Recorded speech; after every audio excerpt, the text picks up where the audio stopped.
Evening, ladies and gentlemen. Welcome back. It is us, Dragon's Greed Gaming. You are joining us for our part two of our short little Delta Green adventure, Sweetness. As always, before we get started, be sure you stop by the Facebook page and follow us there for all the latest news on the show. Check us out over on YouTube where you can see or listen at this point to some video content. And check out our awesome Tale of Gamers episode. Funny story about Tale of Gamers. So we were set to record the finale of our Warhammer Tale of Gamers, myself, Sean, Eric, and Brian. And after almost not recording because I was on call this weekend and I wasn't sure if I'd be able to do it, so we had to wait till like last minute. Brian then thought we weren't going to do it, but we did. So then we had to wait for him, and it was even more last minute when he said, okay, I can do it. And then we log on, and then Brian had all sorts of troubles logging on. He had connection issues, then he had audio issues. Then we started, and about 5-10 minutes in, Brian's stuff all freezes up, and we don't realize it until the first person's done talking and Brian starts texting us. Then he gets dropped, and then we spend about 5-10 minutes getting him back in, getting things going again, and then we finish, and we all come to the horrible realization I never hit the record button. Yeah. Yeah. Oh, buddy. So that fucking happened, and at that point, it's like, you know what? Fuck it, we're rescheduling. We're done with this. So, luckily, we're far enough out on that one where it's not going to affect the schedule. But my God, do I feel like a fucking idiot? So, I mean, we all had a really good laugh about it. Don't get me wrong. But damn, that sucks, man. So, yeah, so that happened today. It was pretty cool. That's how I started my day at fucking 10 in the morning. That was awesome. What else? Check us out over on Spreaker where we host the podcast. Stop by iTunes and Apple Podcast. Give us those 5-star reviews to help grow the channel. And then if you are so inclined, if you really like the show, consider supporting us on Patreon, where you can get access to all sorts of cool stuff like our monthly Patreon-only actual play series, where we're doing some Warhammer Fantasy. You can also get some artwork from Kyle every month, various characters and scenes from our various games we've played, and join our Discord and all that sorts of good stuff. So check that out if you got a couple bucks you want to toss in the Dragon's Hoard. And if not, just support us wherever you can. Like, subscribe, follow, all that good stuff. You know how the almighty algorithm works. So praise the algorithm, and praise the Dragon Greed. So, as I said, we are coming back for round 2 of some Delta Green. I'll hand it over to Adam in a second for our recap, but we'll go around the table here with introductions. So tell us who you are, who you're playing, and anything else you want to share with the listeners tonight, and then we'll hop to it. So, Sean, as always, you are not muted, so you may go first. Damn, I feel like that's a call out, actually. No. Not Okay. All right. Yeah, I'm Sean. I am playing Tony Walker, a paramedic from, I think I said, New York. Yeah, and he has a an occult of 13 now. He might be able to figure out what's going on with that spooky, scary stuff. Anything special? I mostly finished my Tomb King army. I've got some replacement heroes coming in, so in the next week or two, hopefully I'll have them and paint those bad boys up for the final rerun of our final chapter. That's true. We get some bonus weeks here, so we'll probably have at least 2 weeks before we can even attempt to reschedule. So maybe we can add a few more things before the end. So yeah, it'd really be like a 7-month program at this point. Which, all the delays. Not even that bad, honestly. It's all right. Yeah. Yeah. All right. Kyle, how are you tonight? Who are you? Hello, I'm Kyle. I am Kyle, but I will be playing Dexter Coleman, FBI. And let's see, what did I got a bit of a jump in occult and bureaucracy because I had a bunch of rough rolls last time. So yeah. Okay. Well, I am the Great Unclean One. I will be playing our third character today, and I am once again super excited to not have to GM tonight. So thank you again, Adam. Really looking forward to this. And what did Luther Janik, the police detective from Atlanta? He got a little bit of a cult, and his search went up. Other than that, I think those were the only skills that I had actually failed last week. I didn't really make a whole lot of skill checks last week other than those two, so I think that's why. But that's okay. Search went up 4%. That's pretty legit. So, and I got a mighty 11 in occult, so I'm right there with Tony. We're gonna solve this case no problem. We're the brains of this operation for sure. I know. Together we make a quarter of a competent investigator. So yeah, I don't even know who hired us actually. What else have I been up to? The Chaos Army is looking sweet. The 40k Chaos Army, the add-ons for coming together. I got Duncan Rhodes Wave 2 of his paints, his Two Thin Coats Painting Academy paints. They arrived today from Kickstarter, or not today, but this week. So I'm excited to bust those out and add more to the collection. We got some more cool special effects like verdigris and stuff like that, and then just some more extra colors to expand the range. So I'm slowly starting to go away from Games Workshop simply because their paints dry out too fast because of their shitty bottle design, and their paints are so fucking expensive. So yeah, sure.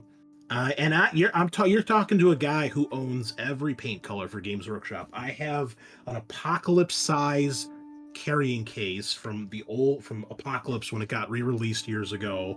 I've got the mega fucking like whatever $200-300 carrying case, and I got custom foam from Battle Foam to fit all my paints. I could kill a person with this case. It's so heavy, but if you're not painting all the time, your shit dries out too fast, and it's just, I feel like I shouldn't have to dig out paint from my paint bottle to keep it clean every time I use it when there's dropper bottles in the universe. So that's where we are with that. Other than that, been playing some Total War with Matt here and there. We've been doing something Rotten in Kislev on Total War 3. So rocking the Kislev forces against endless 20 stacks of Chaos Demons. Yeah, it's really cool when your opponent has one territory but somehow has 5 20 stacks. That's really cool. Good game design. But Boris's all Bear army and Zarina's all Ice Guard army are pretty legit, and I have begun to teach Matt the ways of some Total War Zen. So we've been doing pretty well after one setback, but now Boris is crushing everything with his Bear army, so it's pretty amazing. Good shit. And finally, we have our good friend Adam returning behind the GM screen. Welcome back, buddy. Happy to have you. Hey, I'm happy to be here. Thanks for having me. Thanks for indulging me in this weird game. I am a huge fan of Delta Green, and I am excited to be playing with you guys. I can see why. I'm enjoying it, and like I said last time, I've really enjoyed how the leveling up works for your skills. That's really cool. So yeah, definitely an interesting way to do it for sure. I like that. Yeah. Oh, you did also. You picked up a couple of points for falling on your ass trying to climb the wall. Did I? You should Yeah, have. looks like you got a couple. I think you got 3 points in your athletics. Oh, that's right, because I didn't realize there was a button to do everything at once. So yes, that is true. Slightly more athletic, middle-aged detective right here. There we go. So Adam, if there's anything else you want to tell the listeners, and then if you just want to give us a recap and we can dive in. Yeah, I mean, I haven't been working on any kind of Warhammer stuff. I haven't played the game in quite a while, unfortunately. But, yeah, I'm ready to just dive right in. So, all right. Last time we played, you guys got contacted by a man none of you have met before, and he had you all join him at the Holiday Inn in Tampa, Florida. You got this assignment to check out an unusual mark on the front door of the Bernard residence. something to do with hypergeometry. After doing a little bit of investigating, you found out that this mark carved into this door is associated with an ancient mystery cult dedicated to Kore, or Kos, or Yos, but basically Persephone from Greek mythology. You interviewed some of the residents at this home, the Bernard family, Tim, Evelyn, Chad, their son, and Catherine, their young, deaf daughter. You haven't found out exactly what's going on, but Catherine revealed that she's been visited by some sort of shadowy figure in the night that communicates with her via sign language. At the end, you decided to stake out the house, and you saw something shadowy move in her bedroom window. Went to investigate, climbed up the wall, fell on your ass, and then we left it there. Does that sound about right? I think so. Yeah. Yep. All right. So in the intervening week since then, have you guys come up with any additional theories or lines of questioning or anything that you guys want to pursue?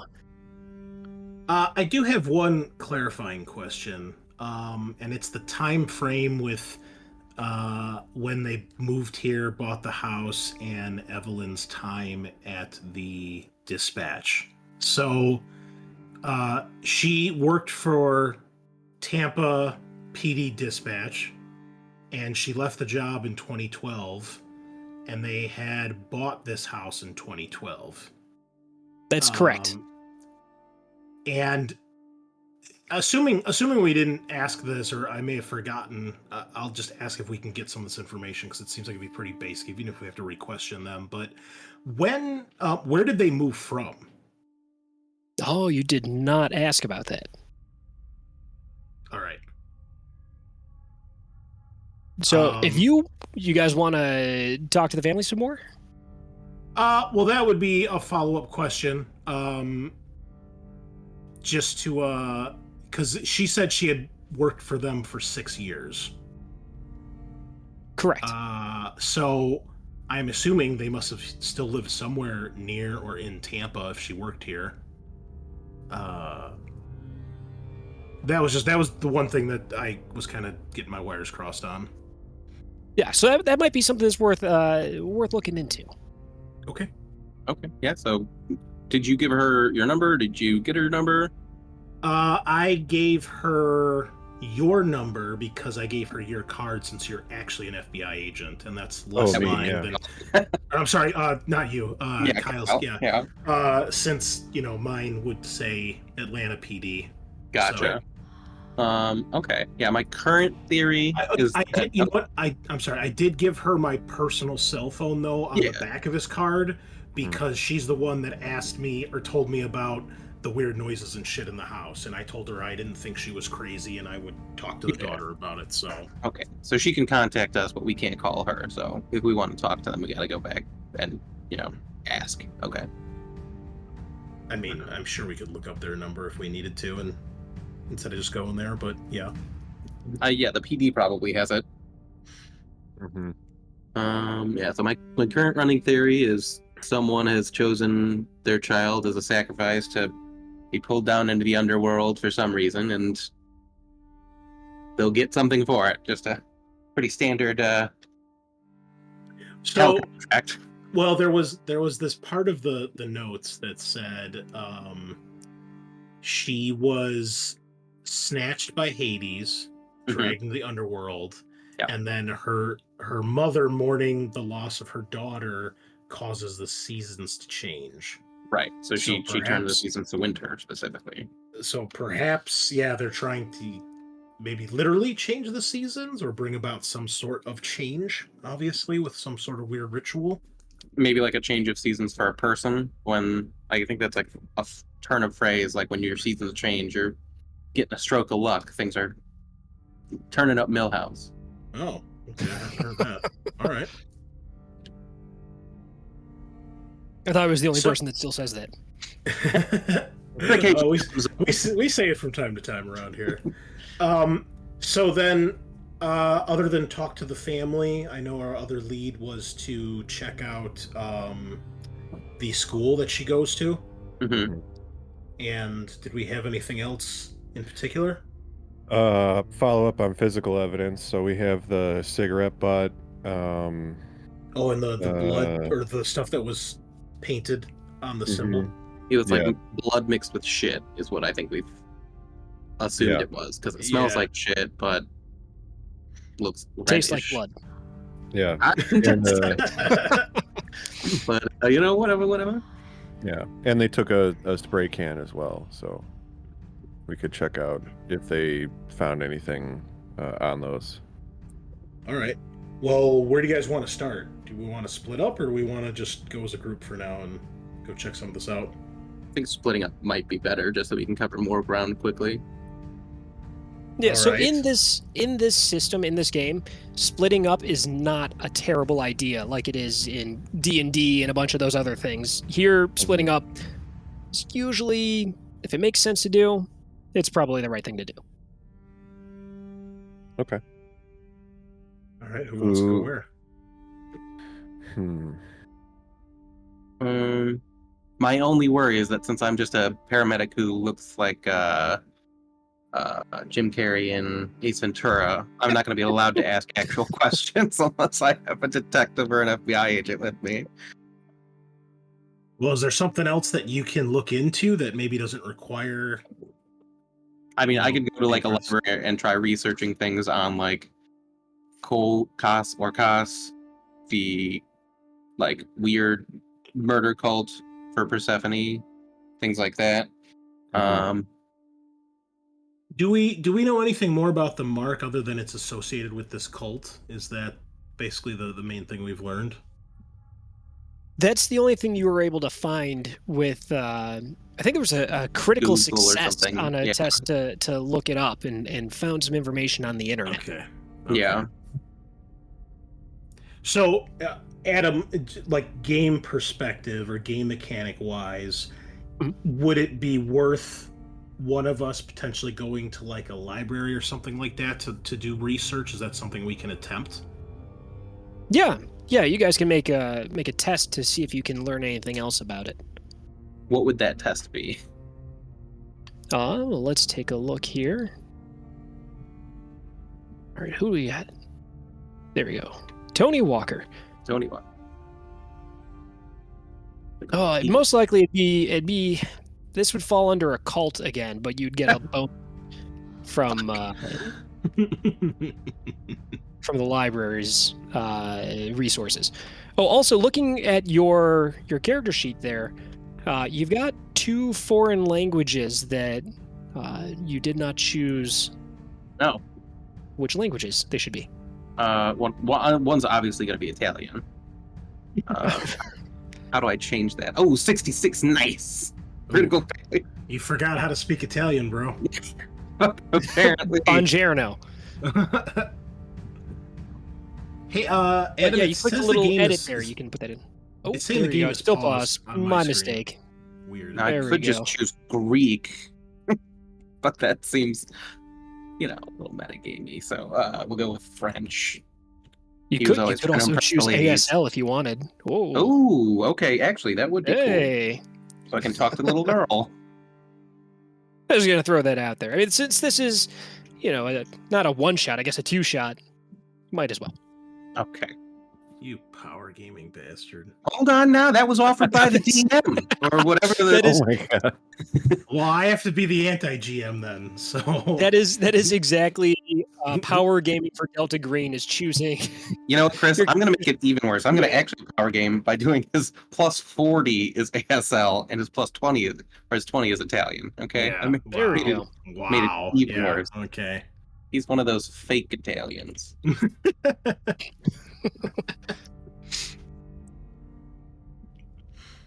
All right. Yeah. All right. Now I So can go let's to the see. girl.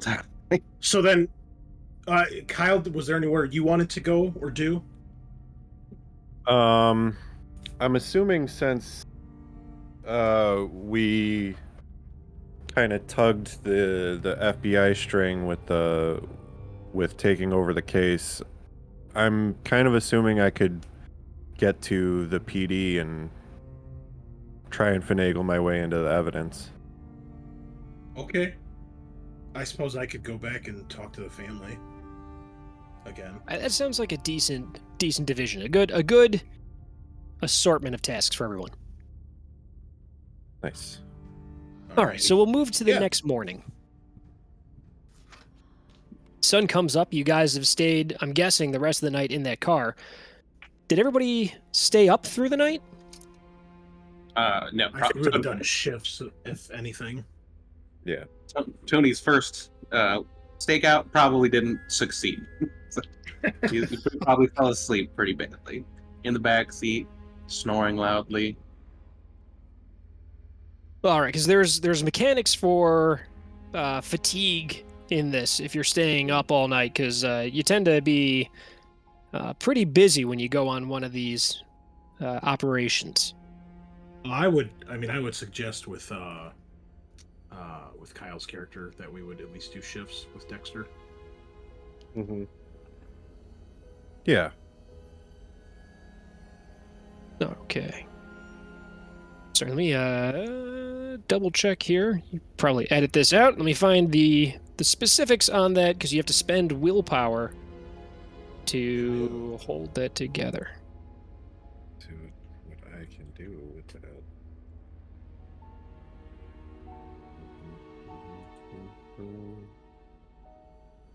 Okay, so an exhausted agent suffers 20% penalty to all skills, stats, and sanity tests, and loses a d6 willpower. The exhausted agent loses another d6 willpower after going another night without sleep. After working hard for a few hours, or after running or fighting for a few minutes, a full night's sleep cures exhaustion. Now you can balance that out, get rid of that, by using stimulants to stay awake and not have to deal with that loss immediately. So taking stimulants or chain smoking offsets the exhaustion penalty for a d6 hours. Harder illegal drugs offset for 2d6 hours. And are we going to get these penalties if we sleep in the car? No, so if you guys took shifts, we'll say you guys are able to hold up okay for now. But once you get towards the middle of the day, it might start getting a little bit rough. We'll see. We'll see how it plays out. We'll make a luck roll and see if the shifts worked out for you guys. So let's start off at the library. You find the local library in Tampa and settle in trying to do research on Greek mythology. Nice. So we're going to get an occult roll. We're going to give you plus 20 on it to see if you can get any more information. Okay. No. Oof, still fail. And Yeah. unfortunately, spending your day for the next handful of hours, we'll call it 6 hours in there. You pour through everything on Greek mythology you can find, and you're not finding much on Persephone. It's basically the same story over and over and over and over and over again. She hasn't really come up otherwise. But you do find out a little bit of information. Last time I had mentioned mystery cults, and everybody sounded kind of like, what the hell does that mean? So what a mystery cult is basically a known religion having a small offshoot of people that do things kind of secretively and have their own rituals and their own rites and initiations. They do things a little bit weird. Sometimes those stuck around after the standard religion kind of fades away. So once Christianity came in there and started replacing the old Greek mythology, some people stuck to the old ways, started doing their own secret rituals and such. That's about all you're able to find. Just a little bit of research on what is a mystery cult, but nothing else beneficial, unfortunately, in your time there. Then we had Kyle. You were going to go in and talk to the police. Are you muted, Kyle? Uh-oh. I was muted. Kyle! I was muted. It is going so slow. I'm so sorry. Okay, there we go. Yeah. Hi. Yes. So I was going to head to the PD and talk to, I guess, Jansen's supervisor. Okay. So you head down. You go through the reception area and tell them who you are. And you're looking to check out the evidence that they've collected for this? Correct. Okay. Yeah, you're able to, with your credentials, get through, and they don't dig too deep into it.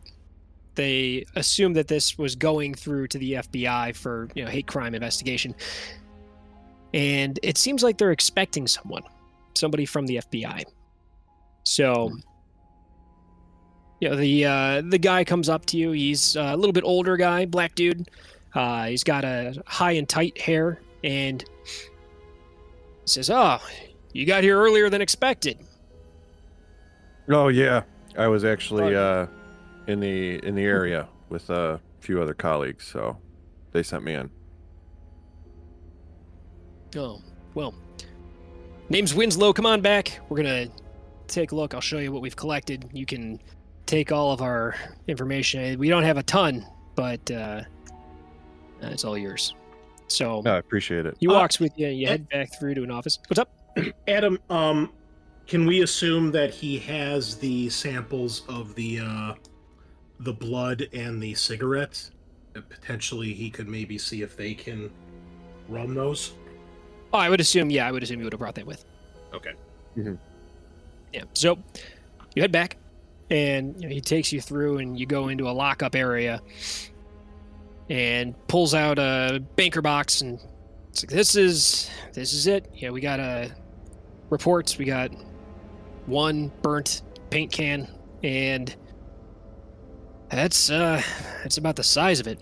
So they took some scrapings from the weird carved mark on the door, and they ran it through analysis. Comes back with let's see here. He starts flipping through the report.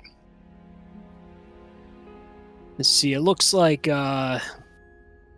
blood and effluvia mix of cat, lizard, and rodent innards.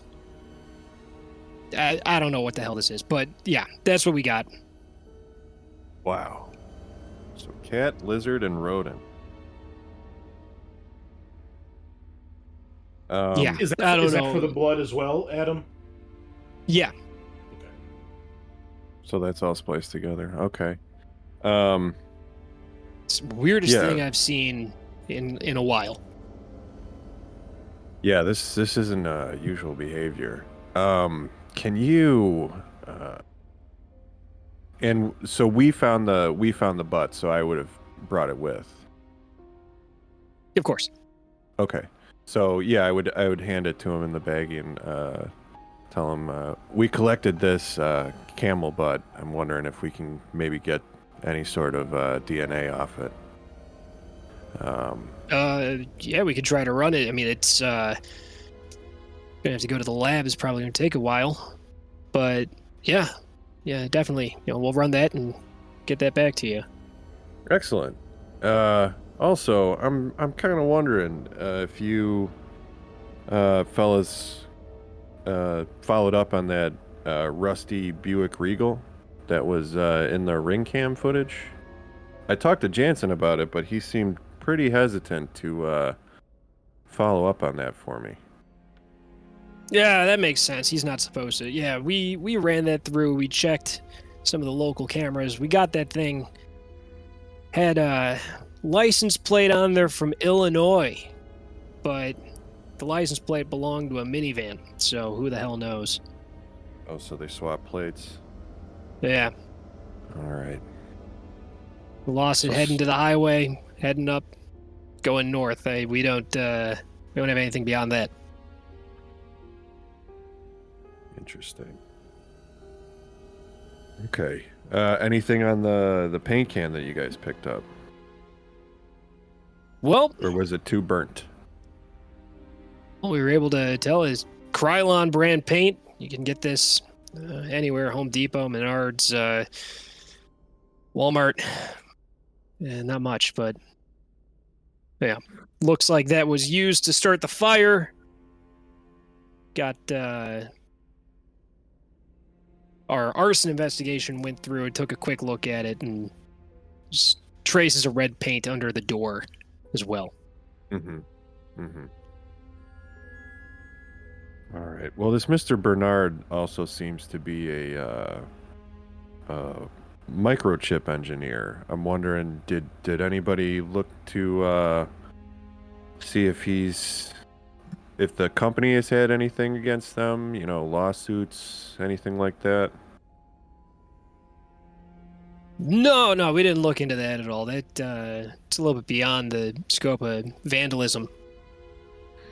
Yeah, it's just, along what you said with that carving and the DNA of the cat, lizard, and rodent, it's an unusual case.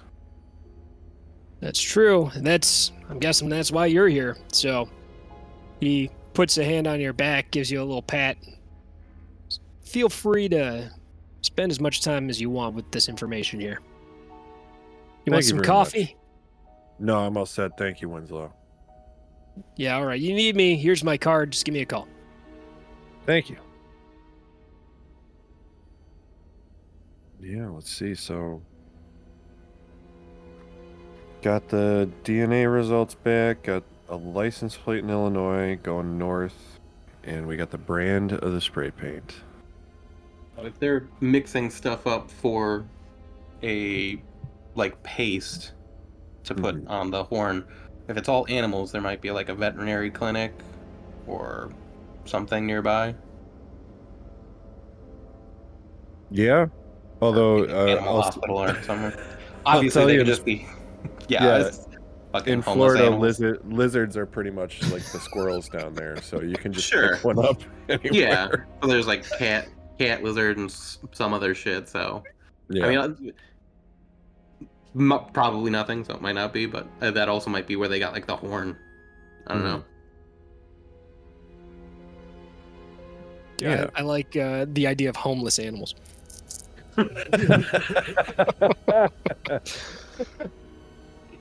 Well, cool. Yeah, I think that's the extent of my questions for the evidence for right now. So, is there any way that we could get any? Is there any way to get any information off the can that might help if we were to try to find out what store it was sold at? Unfortunately, that's not something you're gonna be able to do with the burnt remains of this can. Yeah, there wasn't like a receipt with it. Well, I don't know if there's like a like a serial number, like a something like that, and then take that number to a store and see if they can like look up if that was part of an inventory they had, something like that. Yeah, unfortunately, that's gonna be a dead end on that one. Okay. All right. Might have come from the family's house. If you want to ask them that too, if they're have any paint cans missing. Okay. What was it? Krylon? Yeah. Was the brand? Yeah, Krylon. Okay. Krylon. We could also go back to the family and ask them if they know anybody from Illinois. Oh, if any from Illinois was visiting, yeah. Make a list of stuff here. Yeah. And probably just straight up talking to, well, I mean, if it's the morning, the daughter's at school, probably, right? Yeah. It is Saturday. Child's at home, probably. My guess, she's watching cartoons. Safe bet. Could also ask the daughter about what happened the night before. The night before what? Oh, yeah. Well, yeah, she's probably going to say, oh, what's his fuck sweetness showed up. Yeah. Walter Payton was running through my bedroom again, as he does. Weird, but okay. Maybe ask her just like, did he ask you to do anything? Something happen? Yeah. Maybe the paint's hers because she does art, right? Mhm. Maybe. Art and judo. Yeah. Is there anything with the judo that we should be looking into? Maybe where Could check she out the does the judo? the dojo. Yeah. Yeah. Find out where she does her judo. And if she has like a favorite teacher at school. Mm-hmm. Yeah, the school I'm very interested in. Yeah. Okay. All right. Anything else? Well, should yeah, I ask think these that'll- folks? Oh yeah. But I suppose I would have forwarded the information I got from the evidence. So if you wanted to ask them about anybody from Illinois, Yeah, I got that on the list. And where they lived before here, right? Yeah, That was one of the yeah. questions. And if it's local, maybe we can visit it. Maybe some weird shit happened there too. Okay. All right. Well, I'll see what I can dig up. All right, so we're going to cut back to the house. It is, let's say 8 in the morning. Wow, that's awful. But okay. I don't know if I would go knock on someone's door at 8 in the morning. That's kind of a dick move. I would wait till at least 10 or after. Damn, at 9 she's killed by the monster, so we're just shit out of luck. Yeah, you missed the window. Yeah, all right, so sorry, I'm considerate. I'm okay. I can live with that. Damn. 10 o'clock, middle of the day, 10 a.m. So middle of the Whoa. Fuck you. Someone's a 5 a.m. kind of guy, huh? yeah. You gotta, yeah. So, 10 a.m. You roll up to the house. You see, at this point, Tim is outside, and he is in the process of installing that Ring doorbell. Okay. Anything else going on, or is that it?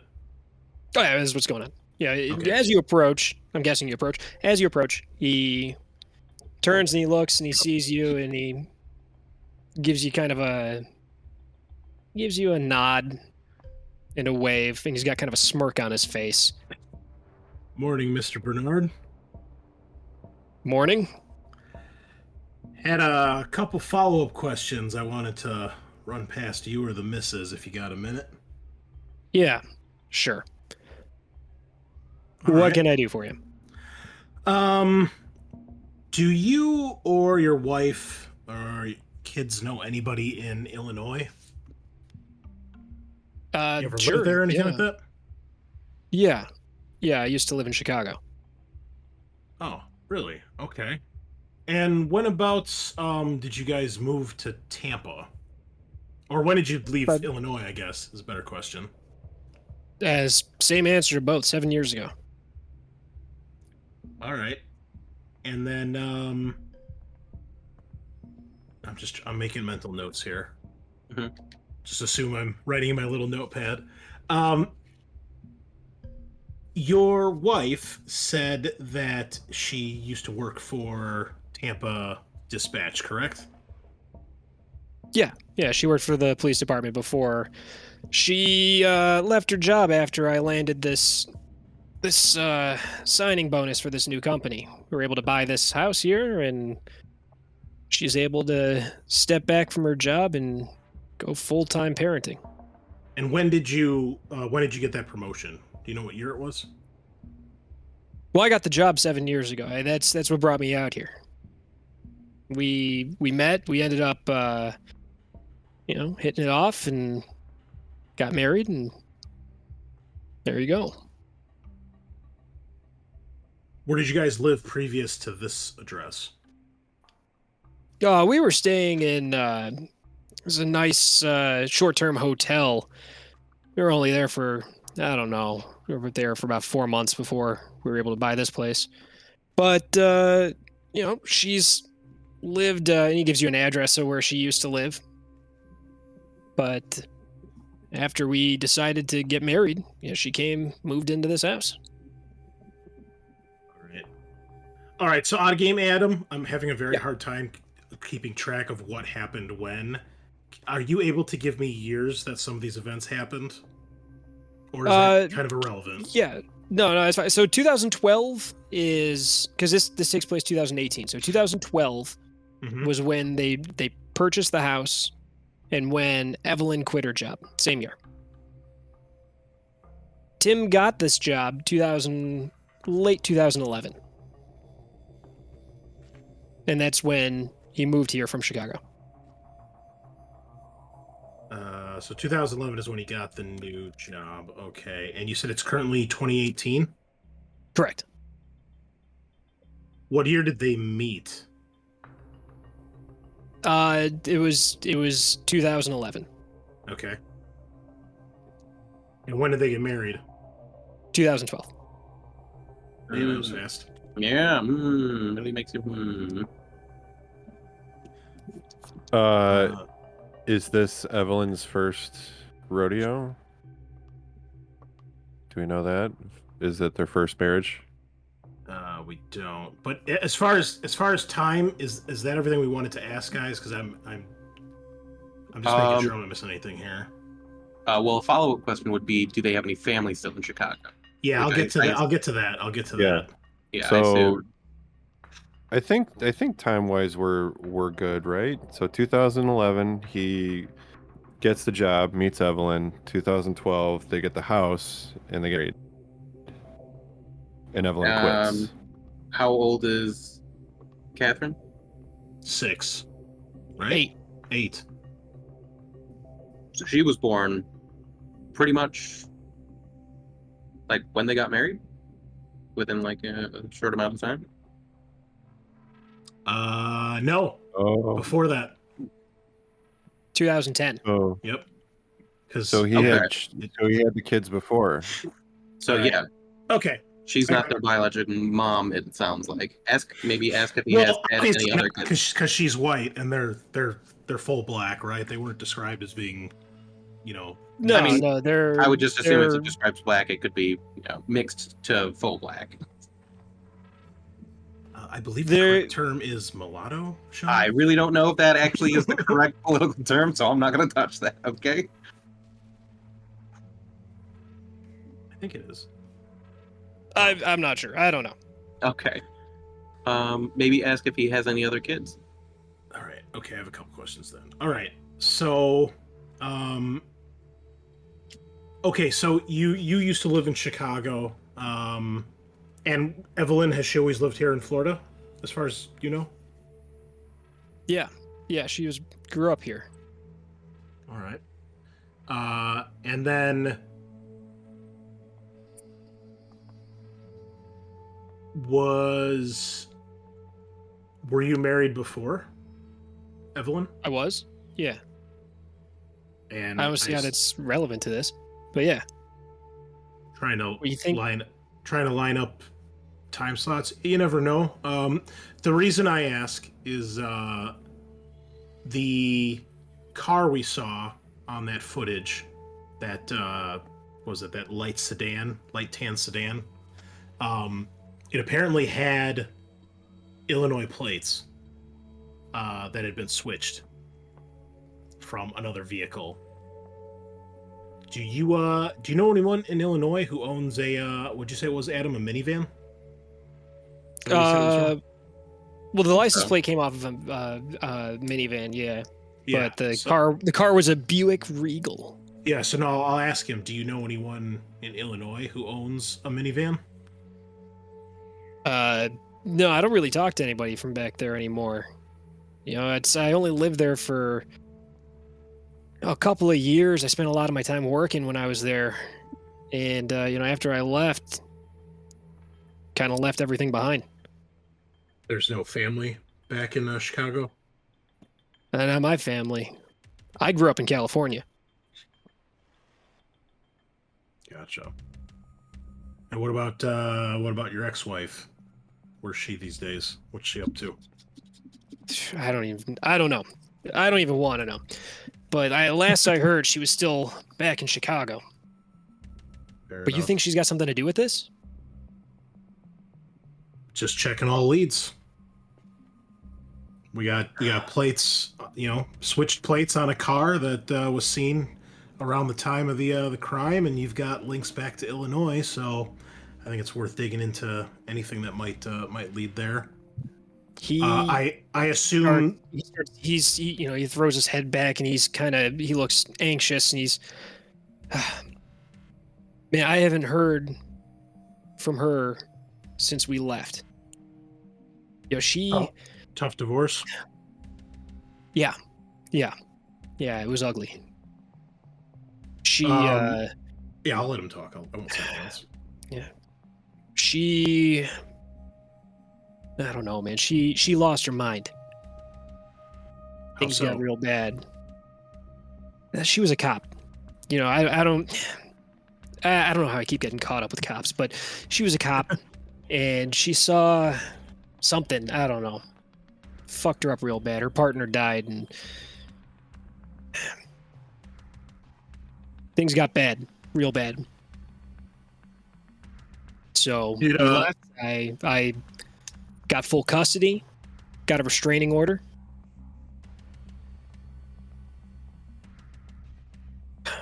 Pretty serious. Yeah, it's real bad. I'll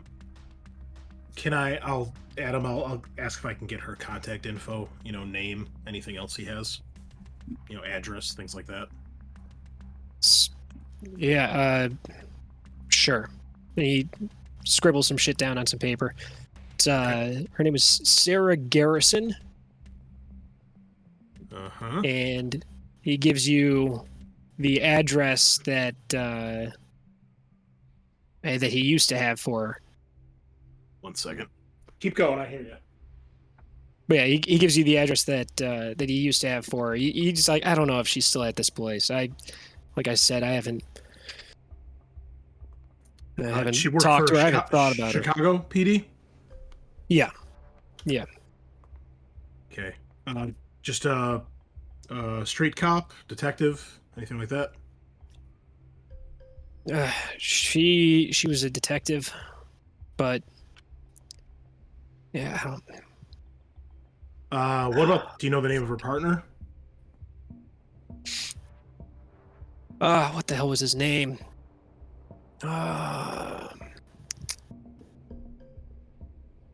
Sorry, please hold. Mm-hmm. No worries. Give us one kernel of information, and now we have to ask this guy's life story. Well, it's an important piece of information, it seems. It is. Is this what it feels like when you guys meet an NPC and you think he might have relevant information, but he has none? I'd like to go back talk to that blacksmith that Ben pissed off. Yeah. Oh, jeez. The blacksmith isn't doing anything. He doesn't even know you guys. He doesn't care. But I know he has useful information. I feel it in my bones. Yeah, he's clearly the leader of the cult. Yeah. Oh, where the fuck is it? Nope. You know what? It doesn't have her name or his name. Man, okay. I think his last name. I think it was God,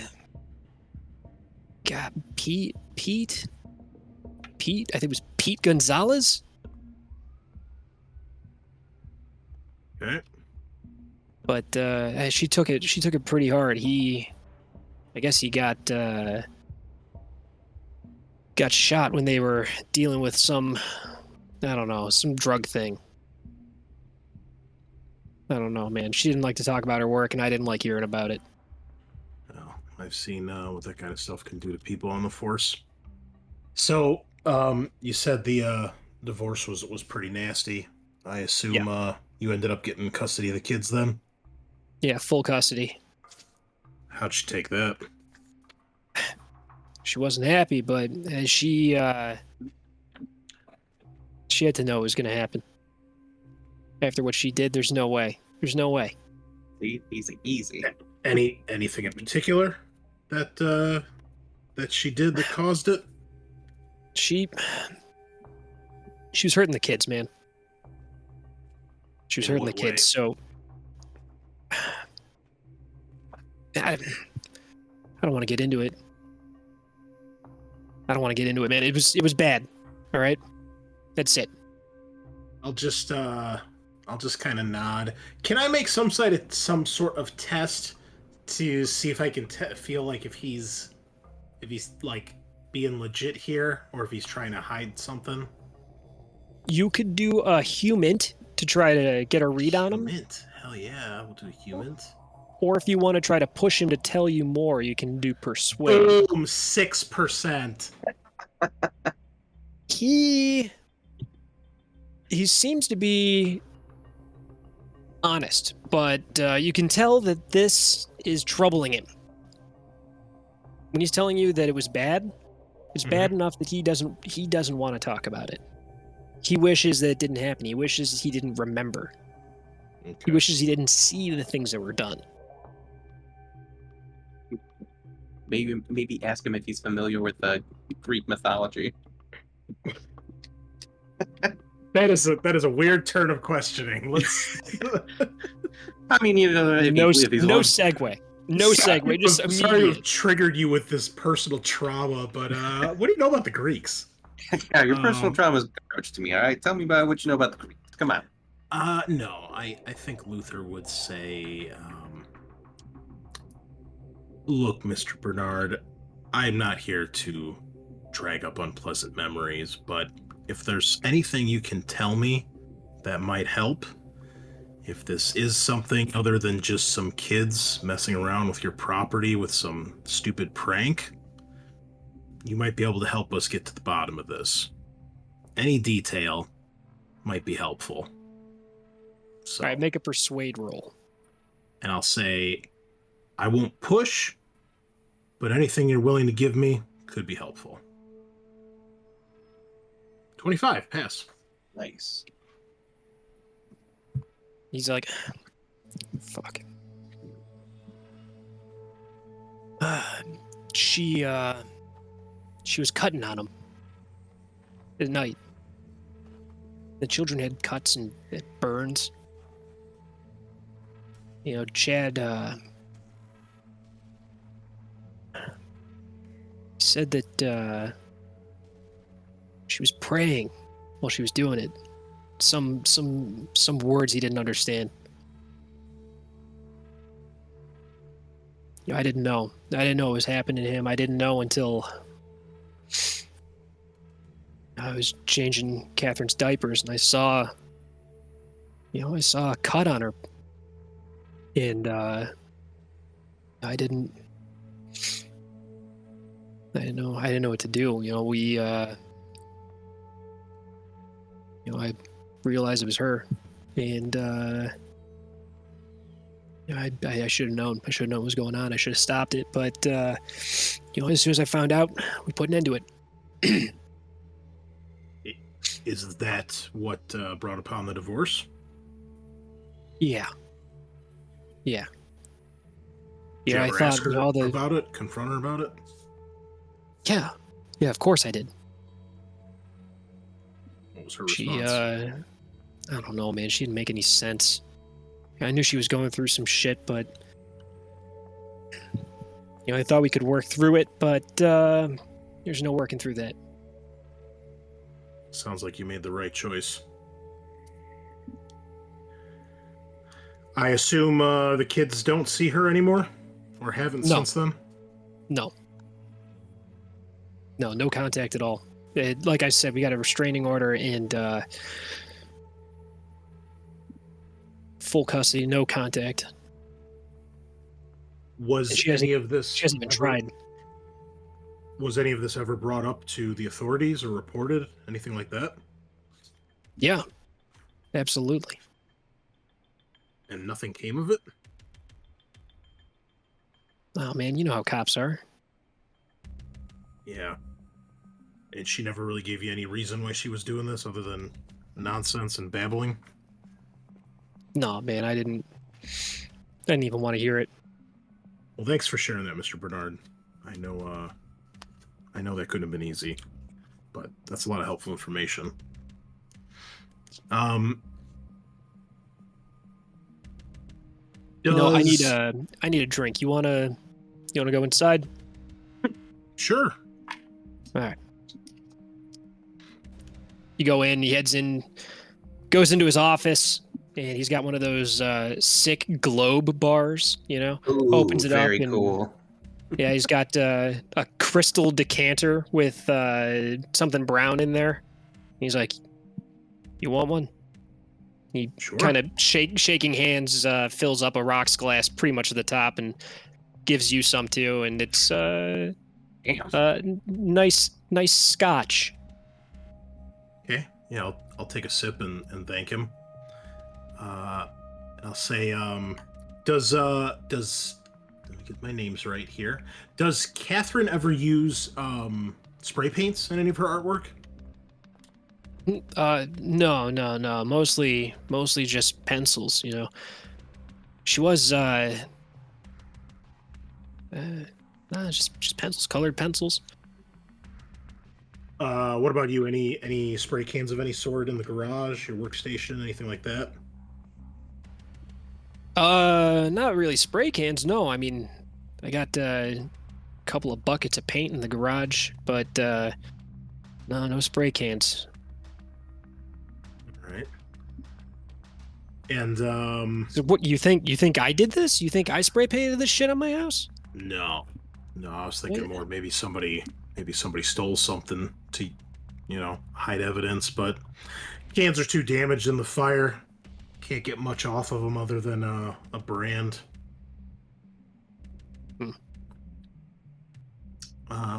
What else we got here?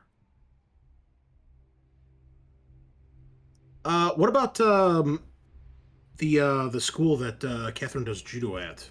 Where's that at? Yeah. I'll get you an address here. It's Ken's Martial Arts. It's about Okay. 2 miles from here. All right.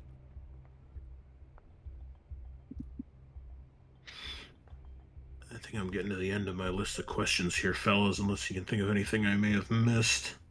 Does she have a favorite teacher? And one I just thought of is, have any of the kids' friends come over recently?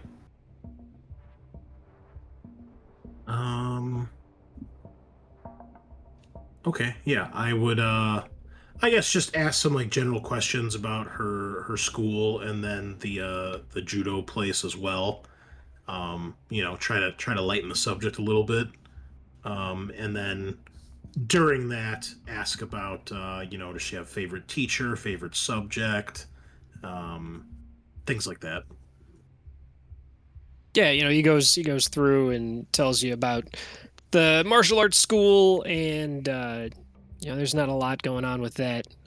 Goes through what she does at school. She likes art. She's really good at math and science. She's really, a real smart kid. She's When did she start the martial arts? she's been doing it since she was 4. She loves it. Yeah. So yeah, where I grew up, it was a little bit rough, and being able to defend yourself is always a good thing to have. Builds confidence and character. Helps her with discipline, and I think because she's been doing it, I think she's doing better at school. She's focused. Yeah, you're definitely right about that. Can't disagree there.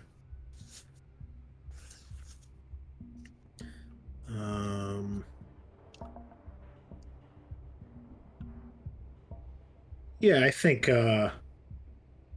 probably just shoot the shit a little bit, see if he offers anything else up in like just kind of some generic conversation that might be helpful. But I Like you're looking for a cigar with the scotch, but no. It's like, fuck, I haven't thought about Sarah in years. He looks unnerved by it. Well, like I said, we're doing our due diligence, so we'll look into this. And if whatever we come up with, I will certainly let you know. Yeah. Yeah, thanks. Of course.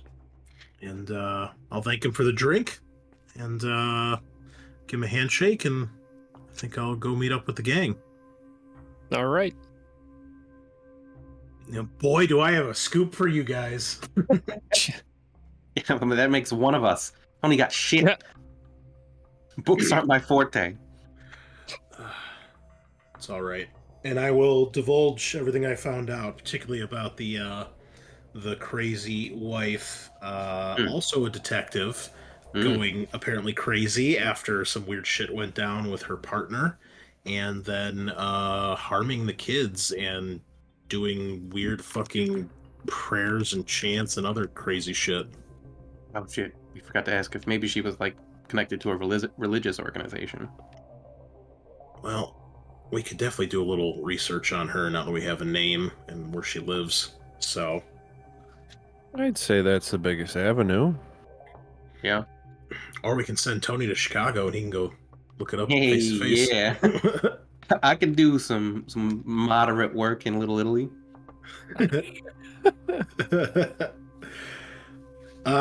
Yeah, so that would be my next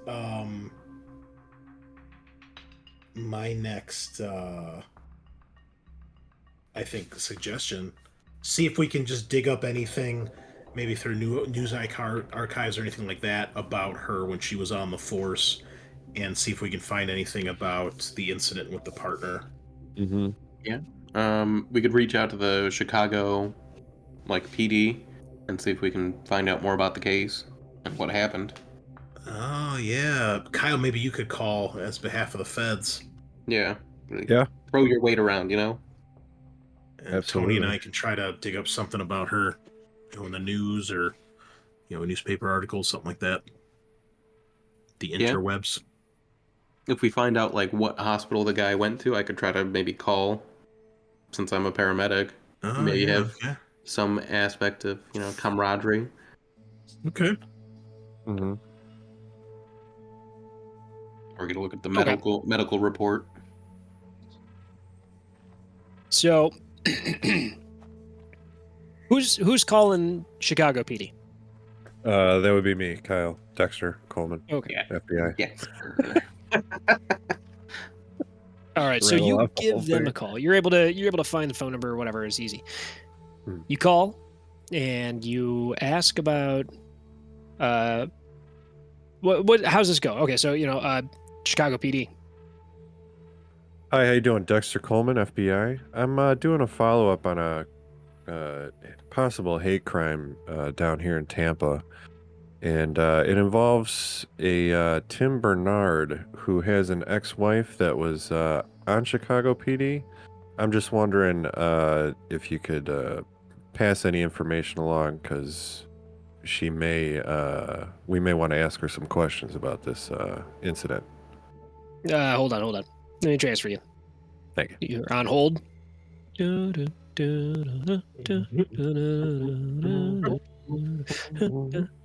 never ends. 42 minutes. Coleman shuffles a little. Eventually, after being on hold for what seems like eternity, you get through to the HR department. Ooh. Chicago PD, HR. Oh, HR. You're looking for information on an officer? Yeah. Sorry, Adam, what was the last name? Garrison? Sarah Garrison. Garrison, okay. Yeah, yes, it would be a Sarah Garrison, ex-wife to a Tim Bernard. Okay, let me see here. You hear tap. Oh, yeah, I'm gonna have to transfer you. Hold please. It's out of my wheelhouse. I'm not allowed to make these decisions. Yep.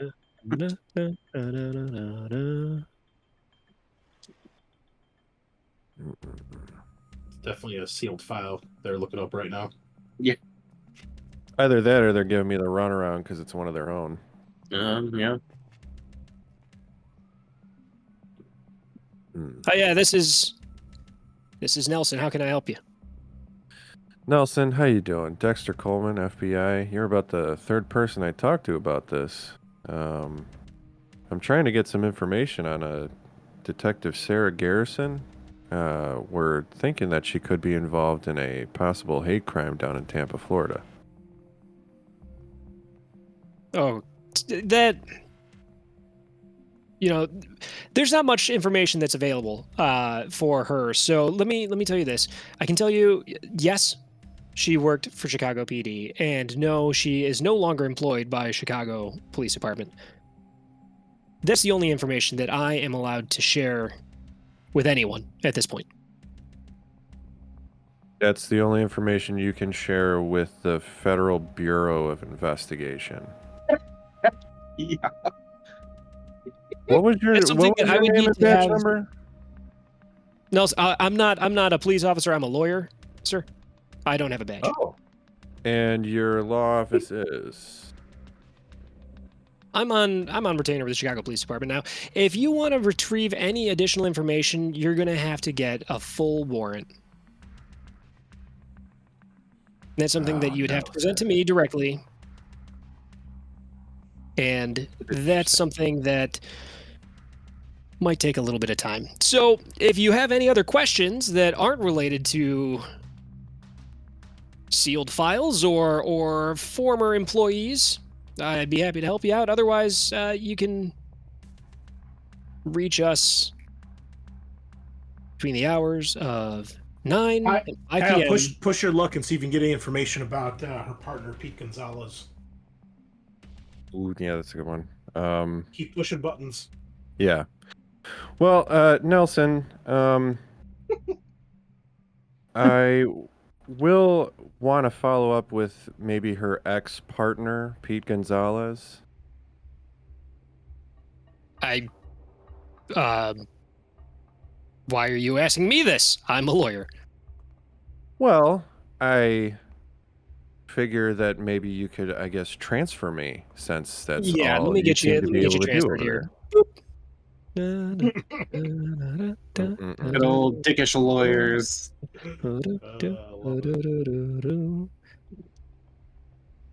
So you're on hold for a while.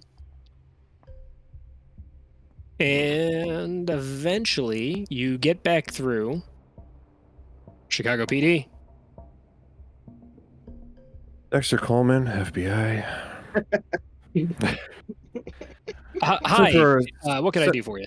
Since we're old friends at this point, I'm wondering if you had any information on the last case of a Pete Gonzalez. You get transferred 3 more times. Is there a patient stat that I can be? You gotta roll against your will. No, so you eventually get through. You get bounced around and bounced around and bounced around. And let's see here. You get through to the desk of Adrian Moreno. This is Moreno. Moreno, how are you? This is Dexter Coleman, FBI. I'm just, I've been transferred about 8 times now. I'm sorry. What department is this? This is Detective Adrian Moreno. I don't know how you landed here. What can I do for you? Detective, I have this hell of a crime down here in Tampa. It's a hate crime involving a Tim Bernard. Now, I'm getting pretty much steamrolled looking into this, and I'm trying to get any information I can. If you have any information on, say, the last case of Pete Gonzalez, or if you know anything about Pete Gonzalez, that would be extremely helpful. Man, I haven't heard anybody talk about him in a while. Yeah, I knew Pete. We did. Yeah. Okay. We worked a couple of cases together. Back when he was still here. Is it what? Is this some kind of investigation or what's going on? Yeah. So we're following up on a possible hate crime on this Bernard family. And, you know, Tim Bernard is wondering about his kid's safety. He's got 2 kids down there. And, you know, they've had their house has been vandalized. There's a bunch of, you know, slurs. There's, you know, the whole family's upset. We're pulling at every string. You know, things are going on there with markings and blood. And upon talking to the family, Tim let it mention that his ex-wife kind of went off the deep end there, and it might have happened with a case involving Pete. And you know, I'm trying to get anywhere with that information, and I just keep getting dicked around by you guys. So I'm just wondering if, you know, to help these kids out, do you know anything?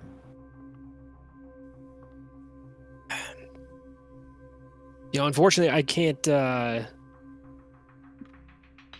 say anything on record.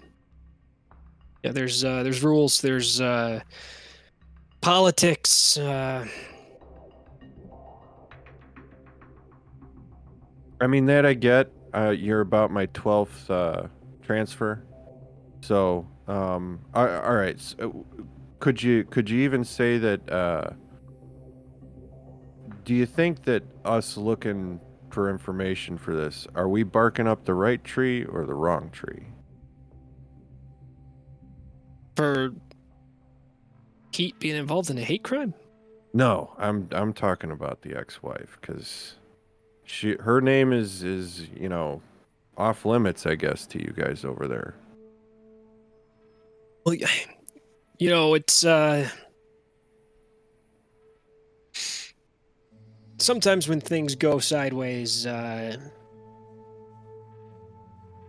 things get a little messy, and you know, the department doesn't like.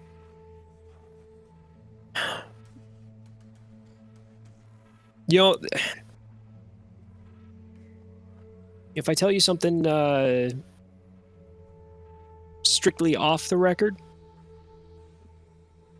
Moreno, I'm not looking to put your name anywhere on this.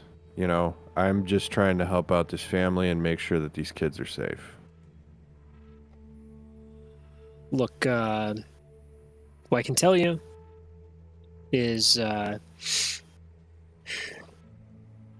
man, what was it? That was, oh man, it was years ago. They were on a case together, the two of them.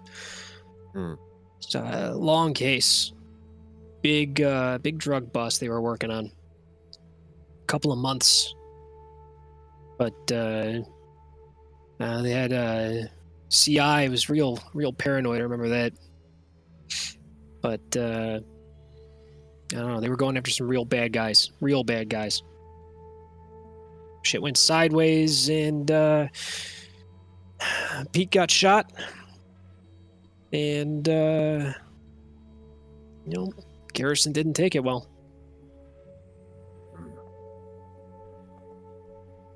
Was the CI taken out as well, or? Oh man, I don't know. Right. Yeah, I don't know anything about that. I just know he was weird guy, real weird guy. Mm-hmm. Maybe ask what his name is. Oh, yeah. What would the CI's name be? Do you happen to know that? No, I got no clue. I just remember hearing some weird stuff about the guy. Okay. I know this seems like a probably rhetorical question talking about cops, but did Garrison or Gonzalez, either of them smoke? Do you know?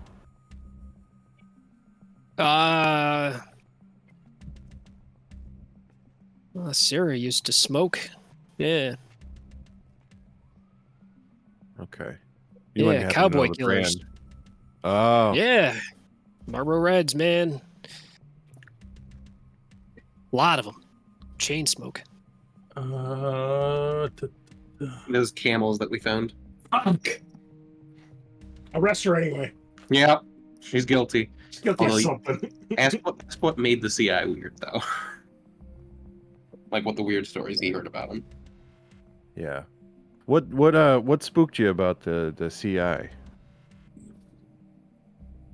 She was just talking about, they would talk about the weird lengths they'd have to go to get in contact with the guy. I remember hearing about him wanting to meet underneath a specific part of the L, and he never wanted to talk on the phone ever. They couldn't get a hold of him that way. They had to go find him. I don't know, just with some weird shit. The guy, I guess, was real paranoid.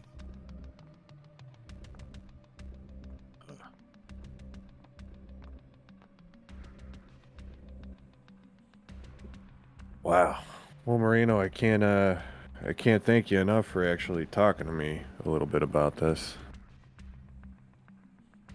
Yeah, just don't mention my name anywhere.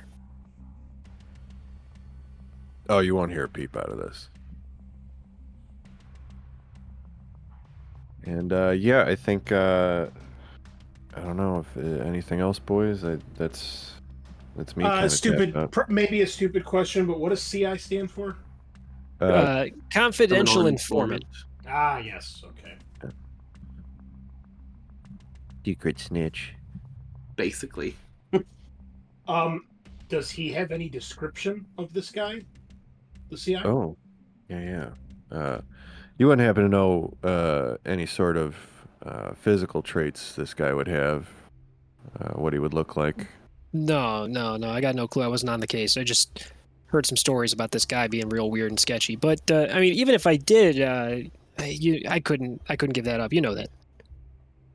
Yeah, Marino, I'm just trying to get as much as I can out of this, and I'm getting kind of blocked every which way. So I just appreciate you giving me anything. So yeah, appreciate it. Good luck. Yeah, I think Coleman would end the call. All right. Nice. The plot thickens. I like it. All right, let's see what we can dig up on the interwebs about Sarah and the case and Pete. Sure. Yeah. Let's get rolls against intelligence. Yeah, specifically, I'm looking for newspaper articles. Int. Do I just click this? Boom! 1%. Natural one. Oh, that is a critical Crit. success. 71. Come on, Tony, keep up here. I don't know how to use this stupid computer. I have a Mac from 1995, okay? That's your problem. Ooh. Yep. You can afford a Mac as a paramedic? Damn. In 1995, I got from my 95, grandmother, they were cheap. okay? That's before Mac was They expensive. were known as the affordable man's computer, okay? Yeah. That's changed. Oh, yeah. All right, so you dig and you dig and you dig, and you're able to find next to nothing about this person. You search, but with that critical success, you're able to find a record of her current address. All right. She's in Rose Hill Apartments, 2399 North Clark Street, apartment 311, Chicago, Illinois. Am I able to get a phone number of any sort? You get a phone number, yes. Okay. It's 312-555-5555. Also sounds like fake news, but okay. Quick question, guys. Can we just call Chicago PD and ask them to do a wellness check on her? I'm going to assume You get after on. the You phone give it call a shot. that he just had. Probably not, but I mean, yeah, it would Give be it a mostly shot. anonymous. Okay, yeah. I You're would on hold. I would grab a burner phone and call You're on hold. 911. You wanna send the cops to that address. Got it. Okay. I was Right. like, if you're calling them again and you're trying to ask about her, you're gonna get on No, hold for the rest of the session. basically call to do a wellness check so that they go and check the wellness of the person at the address. So I wouldn't say her name, just be like, yeah, I've been hearing some weird things at this apartment. If you could just go check, and then I would just rip the burner phone. Well, hopefully I receive a call back, but if not, I would, after a day, I would destroy it and just leave it somewhere else. Sure. You give them a call, and it's Chicago PD. Yeah, I've been walking around outside one of my apartment, and I've just been hearing some weird fucking noises, coming from my next door neighbor. So I don't know, like if you can just do like a wellness check. It's address. Hold on here. Let's see. Stay on the line. Okay, an officer will be dispatched. Should be there shortly. Okay, great, thanks. Thank you for your call. What does that accomplish exactly, Tony? Well, they'll check and see if the person's there, and Well, they're if not they, going to call us back and be like, "Hey, by the way." well, I mean, no, if they can't get a response, they have to go in, and if some weird shit happens, they'll call in and it's like, how did you, what was going on? Maybe. They're not going to call us back. I don't know.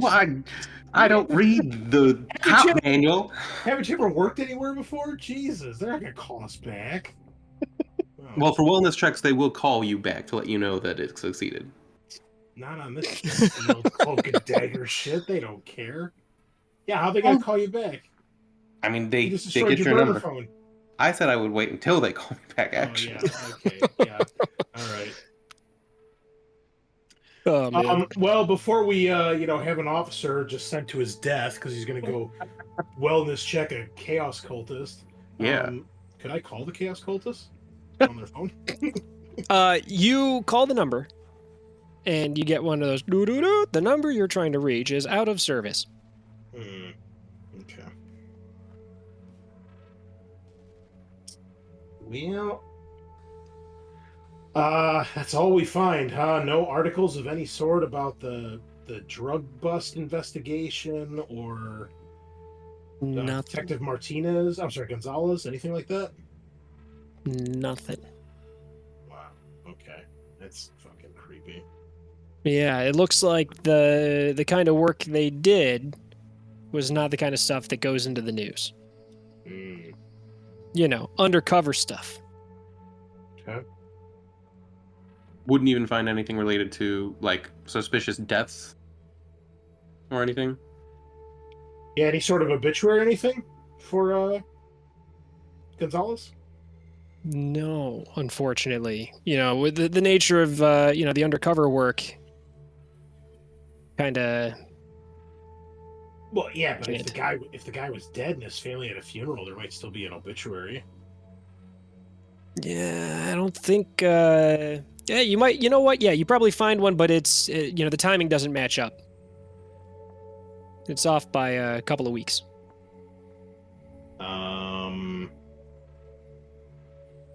I will contact the funeral home that published the obituary. Or I'll call the newspaper that the obituary was filed with.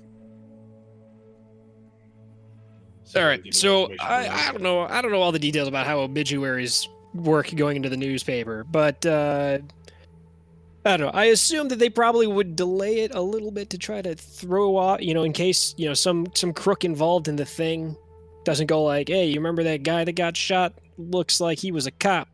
That's a fair point. Yeah, it looks like this is not the right thread to tug. Okay. Well,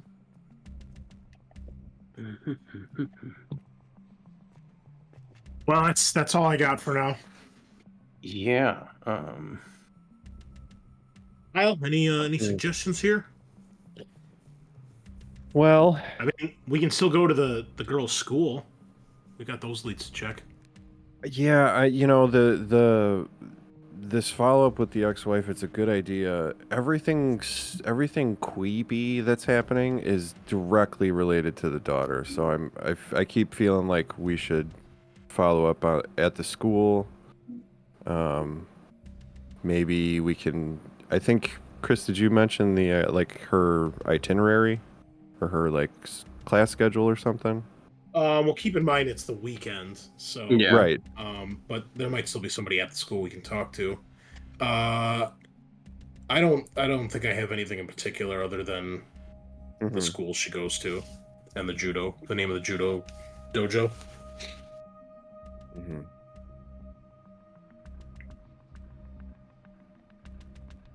But yeah, I think we go check it out.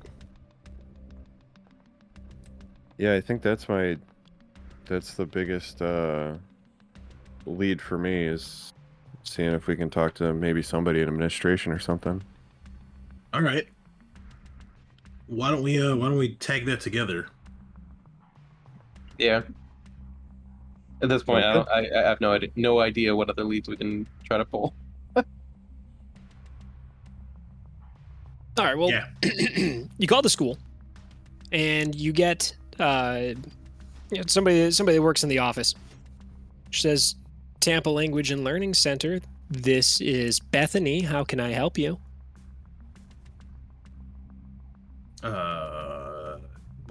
Before we get into the call, can we actually go there, Adam? I was hoping to do this one in person. Oh, sure. Yeah. You could go, and it's locked, and you go to you hit the little buzz box, and yes, hello. How can I help you? I'll nudge Dexter since he's the actual Fed. Hey, ma'am, Dexter Coleman, FBI. We're following up on a case involving one of the students here, a Catherine Bernard. Just wondering if we could come in and ask some questions. Oh, I don't think I'm the right person to answer any kind of questions regarding that kind of matter. That's something that you'll have to talk to one of the administrators. I can get you a phone number here, and then she, reads you a phone number. Yeah, we would jot it down. Um, yeah, so it looks like we're not getting into the space unless we call. So, yeah, I think Coleman would give the number a call. Okay. You get a Philip Roberts. How can I help you? Mr. Roberts, this is Dexter Coleman. I'm with the FBI. We're doing a follow-up on a possible hate crime that took place, and one of your students, Catherine Bernard, was involved. We'd just like to ask a few questions, see if we could follow up on her and kind of see what's going on at the school. Sure. Yeah. What questions did you have? I think we'd like to start with if there's any way to get her itinerary as well as any sort of knowledge on if she has friends that she seems to be hanging around with a lot, anything unusual during her classes, if any teachers stand out for her or have taken a special interest in her. Yeah, I was gonna write down on like a note while he's talking, like get the names of her teachers, see if we can get their contact info. Mhm.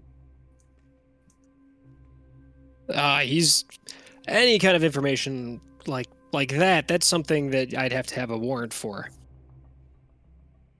We can't disclose the personal information for any of our students or staff. Let's see. What was this guy's name? Roberts? Philip Roberts. Yeah. Mr. Roberts, I'd hate to have you come down here. And I'd hate to have this school locked up in bureaucratic red tape and have a bunch of agents swirling around, making a huge mess, getting as loud as possible, and probably, making a mess. So, anything at all would be helpful. Unfortunately, there's nothing that I can do. I can't release that kind of information. I'm sorry. It's something I'd have to have a warrant for. Man. And yeah, so sorry, out of game. So we have This is the most cloak and dagger like Delta Green case we've ever had. We don't have any sort of clearance or guidelines. Well, the normally, you've got someone that will pull you out of your job. That you'll get a notification that there's a special task force that you're being pulled for, and then you'll get a briefing and then deployed. And generally they will furnish you with plane tickets. You don't have to get that on your own. You don't have to drive your own car. It's usually covered. Okay. So yeah, this has been a little bit weird. But you do have, your standard objectives are to basically destroy any kind of unnatural things, prevent them from being discovered, and cover up any kind of unnatural occurrences or things. Okay. Yeah, I'm just I don't see any way around warrant talk. Yeah. So I think Coleman would probably end the call with Phillips. Simply, just without proper procedure, I don't think we're going to be able to get much out of these people. Yeah. And also, Adam, this would be like, since we're on this special task force, like I can't just be grabbing warrants out of nowhere. Yeah. You can call a judge and try to get one that's you'd have to make like a law roll, but it's something that's going to take some time for that to go through. Gotcha. And the thing's already manifesting around a child, so yeah. I mean, you got kind of a ticking clock bomb. Yeah. All right. Cool. So then, well, the thing I do know about public area is that they can't get mad at us for just walking around and looking. Are you just gonna creep around the school, or? I mean, you gotta do something. I'll hold out my FBI badge like I'm fucking Wayne and Garth in Wayne's World backstage. Okay. It seems like this is just like another dead end. Yeah. So we got the family information led us to the wife, ex-wife, and that led us to her going crazy and harming the children. Yeah.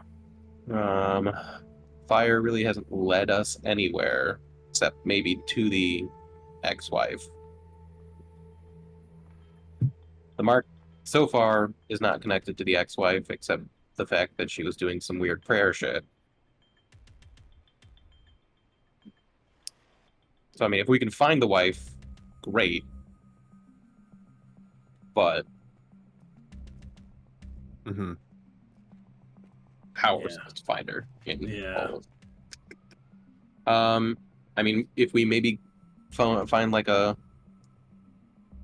local community college and see if they have a professor who's knowledgeable on Greek bullshit, we could talk to them about this mark, and maybe they can give us some guidance.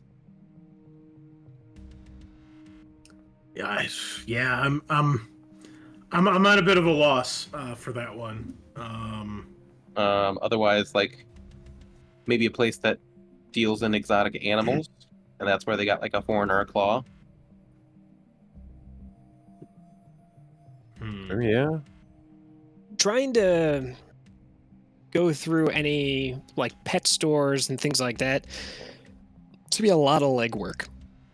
Yeah, it's kind of what I was thinking. Like, we don't have enough information. Like, it's like the same thing with like the can, right? Like, Yeah. oh, it could go anywhere. Like, if we had like at least a store type, that would narrow it down a bit. But Yeah. yeah, okay. Would local PD have any information about odd mystery like cult religions in the area? That's unlikely. What about yeah. suspicious animal killings recently? Sure. Nothing comes up. Yeah, you Yeah, call just and you grasping at ask, straws, and essentially. yeah, that's fine. Yeah, A couple missing cat posters. Yeah. yeah. There's been some. like 15 dead animal like sightings. Like someone's just killing cats and stealing their guts and shit. Like, all right, well, something weird's happening in this area. Maybe mass animal murder. You guys, that's a different operation. That's not this one. Oh, okay. Okay. Yeah. Wrong scenario. Yeah. I mean, the mystery cult is about like religious organizations that no longer sort of exist, but their practices still do. But again, that would take time trying to find this mystery cult.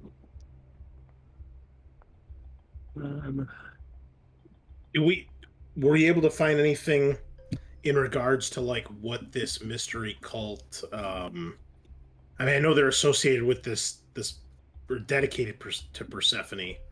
But do we have anything like beliefs or anything that's like tied to that, or not really? They're specifically like the Catabasis or Catabasis is the like being dragged into the underworld.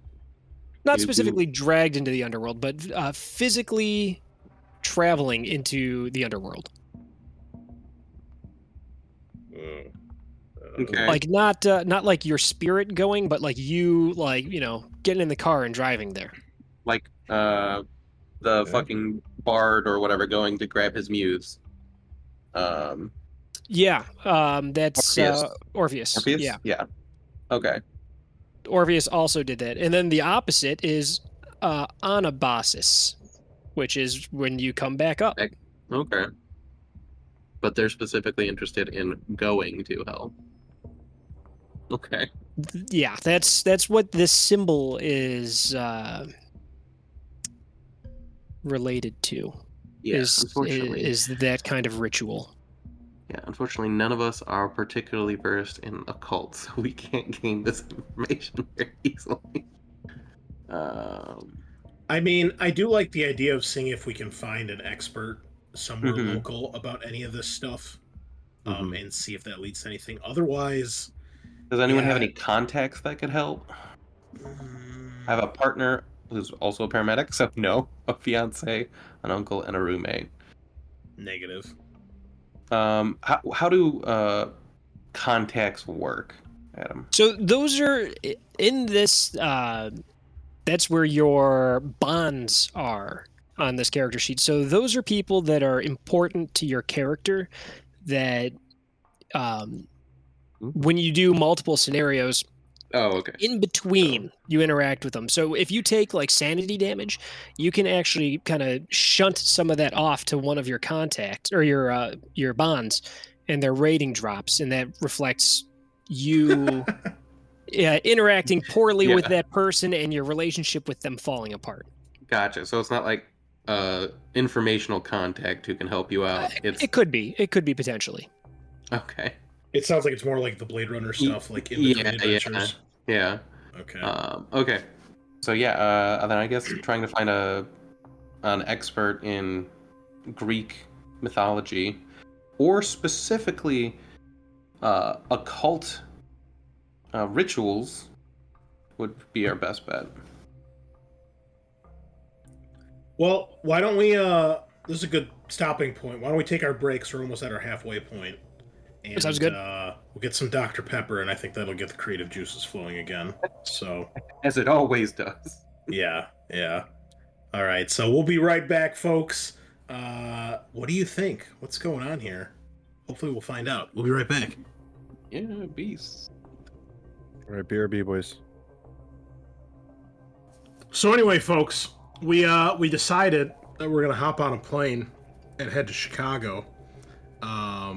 Since Adam was kind enough to point out that that is something we could do. We kind of already under the assumption we had to stay here in Florida, which thank God we don't. Yeah. Not stabbed yet by Florida man, but I was expecting it. Yeah, not yet. So let the shitting begin. But also the cops did say that the car was headed north, and they lost it on the interstate. So Illinois is north. There's a lot of things north of Florida, like a whole continent basically. But we're gonna go check out Chicago. She could be going to Canada. Yeah. That is north, yes. She could be going to New York. She could be going to Gen Con. You never know. Oh my God! Well, if she's in New York, she's in my territory. She's done for. I know a couple of guys. Oh. So, Me how free many of you Tonys. guys are going? Everybody? Oh yeah, I think this is unless we want someone to stay here and watch over the family. Yeah, probably right. Yeah. All right. Draw straw. I would be willing to stay if you guys want to go check this out. But I definitely think either myself, one of the two law enforcement should be on the breaching team. It's just Tony with a crowbar. I mean, it's gonna look real bad when they take him in cuffs. And his defib unit. Yeah. She's not use breathing that clear. Oh yeah. She's not breathing because I just hit her with the defib. Yeah, exactly. Yep. Yeah, I'll stay behind since I've been dealing with the family the most, I guess, so. I will park my car, this time I want to basically stake out the house, not so much just park in front of it, Adam. But Okay. I am going to get myself a pair of binoculars this time. So I can actually zoom in and see shit. Before before we go, Tony would give you like a little ASL quick rundown, like, this means help. This means something's here. Gotcha. I'll watch some stuff on YouTube. Yeah. You old boomers, you can do it. I believe in you. Dude, I'm 40. I'm not a boomer. Fuck out of here. Okay. All right, so the two of you, that's Dexter Coleman, FBI, and Tony Walker, ambulance guy. It rhymes, so it counts. Hop on a plane. Me. You guys obviously fly Delta, obviously, and it's about a 3-hour flight. You guys get into Chicago. You get into Midway, unfortunately, right around. Ew, that's not a real Yeah, airport. no. It's the worst. The roads around Midway, it's Pothole City. Oh. So anyhow, you get into Midway about 6 p.m. You get through, let's go Hertz, and you rent a car.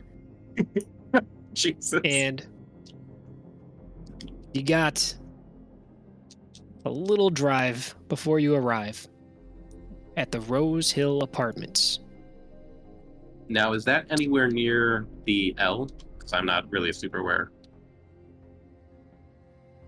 It shouldn't be too terribly far. Okay.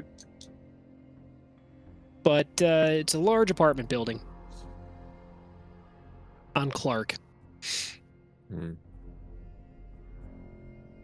311 is the one that you got. Okay. So let's go, sir. You guys Yeah. Go in. Get into the elevator. Take it to the 3rd floor. You start walking And as you get close, you're not even there yet. You're close. Something's not right.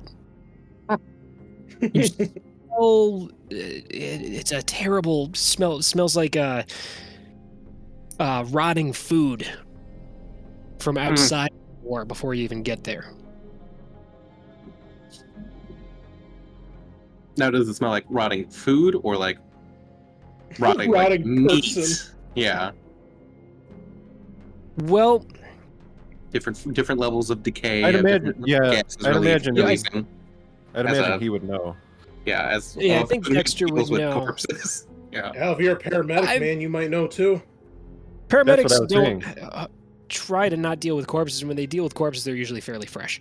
But it smells. Dexter definitely knows. It doesn't smell like a body. Okay. Yeah, I think if Tony shot me a look, Coleman would just shake his head. Probably just rotten food. Fridge, maybe. Hasn't been here in a while. Yeah, I just want to point out the rotting food excuse is what Dahmer used. So, just remember that. Oh, okay. Yeah, didn't know that. He was such a quiet man. Yeah. Yeah, so I guess Coleman would have a. Well, actually, how would that work with him traveling? No sidearm then, huh? You're FBI, man. Oh, okay. You take that shit wherever you want to go, man. Yeah. You're basically a sky marshal when you're on the plane. So. Yeah, then I if Coleman's got a issue, he would probably have it out at the ready. Okay, let me see. Do I have that in your gear? No. All right, let's add that into your gear. So, there's rules for acquiring stuff, and generally it's assumed that whatever makes sense for your character to have, I would just let it slide. Let it make sense, If you're trying to acquire something weird, like we need a rocket launcher, like then yeah, we're gonna go through some tests and shit. But your guy having a medium pistol makes sense. So there it is. Bam. Okay, cool. Yeah, so just I guess would probably take a step or two in front of Tony as they approach the door. He breathes a sigh of very clear relief. It's that sigh tastes bad. Oh. Oh, okay. Something's in the air. You knock, I guess. I would. Yeah. I'd check the door first. Like, is it ajar? Not to door. Anything? Yeah, no, the door's closed. Door's Nice. closed. Try the handle. Handle's locked. Okay. Anything coming under the door, or can see any sort of like flickering or anything noticeable? No. You listen. Give me an alertness roll. Yeah, I'm alert. Am I? Yeah, we're both alert. God damn, a 70. Ooh, nice. Nothing. Ooh. Sounds quiet. Okay.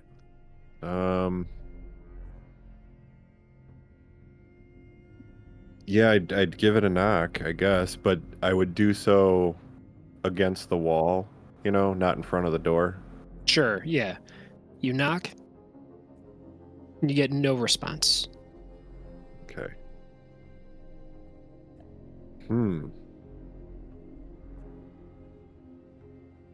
I guess this is when busting it down would be. Yeah, I think that's our option.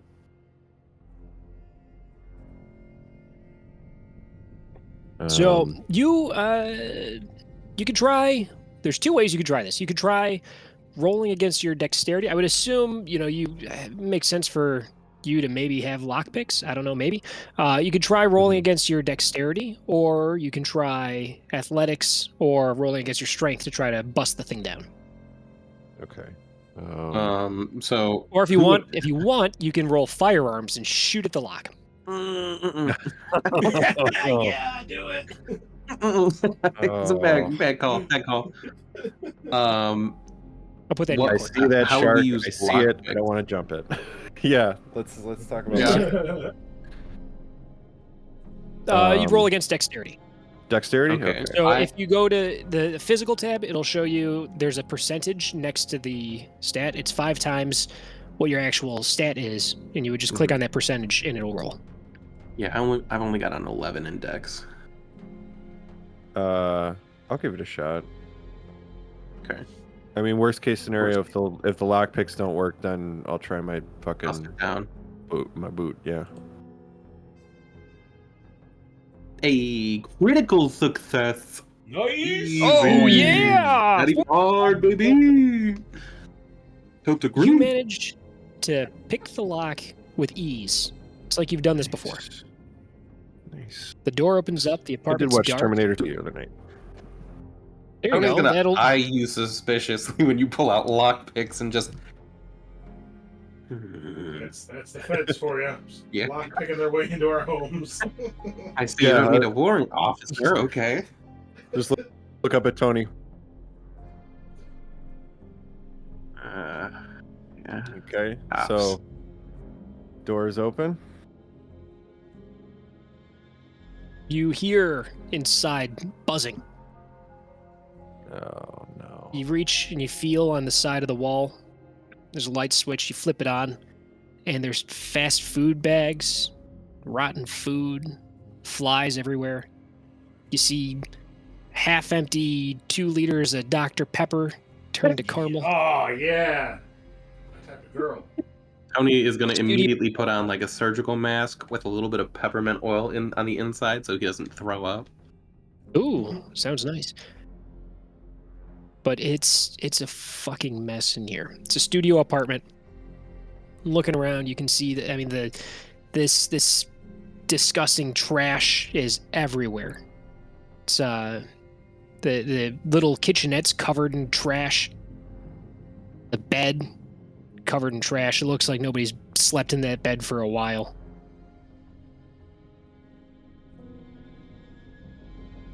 Ugh, what a dump. I'll pull out a flashlight and go looking for her bedroom. Well, it's a studio, so Oh, yeah, sure. the bedroom is the living room and the Yeah, dining yeah. room Rip. and the kitchen.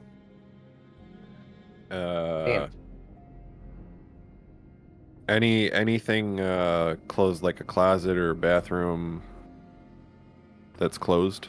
The bathroom door is open, and Okay. you kind of peer into there, and there's trash piled up in there. Ugh. It stinks. Put on some plastic gloves. Start opening bags and see if anything pops out. Just spraying Lysol everywhere as you go. You see something catches your eye right away.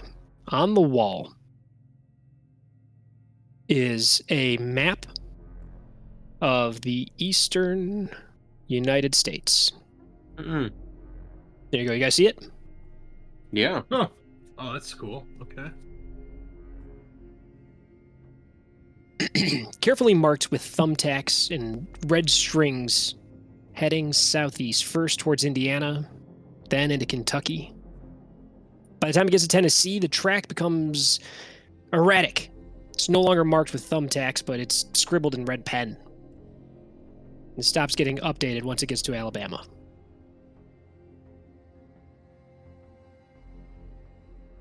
There's also written on this thing, shaky hand, it says, the door, the key, the keyhole, all the same. Open the way for me now. The living, the dead, the dying, all the same. Open the way for me now. Praise to Yog Sothoth. Praise to his name. Open the way for me now.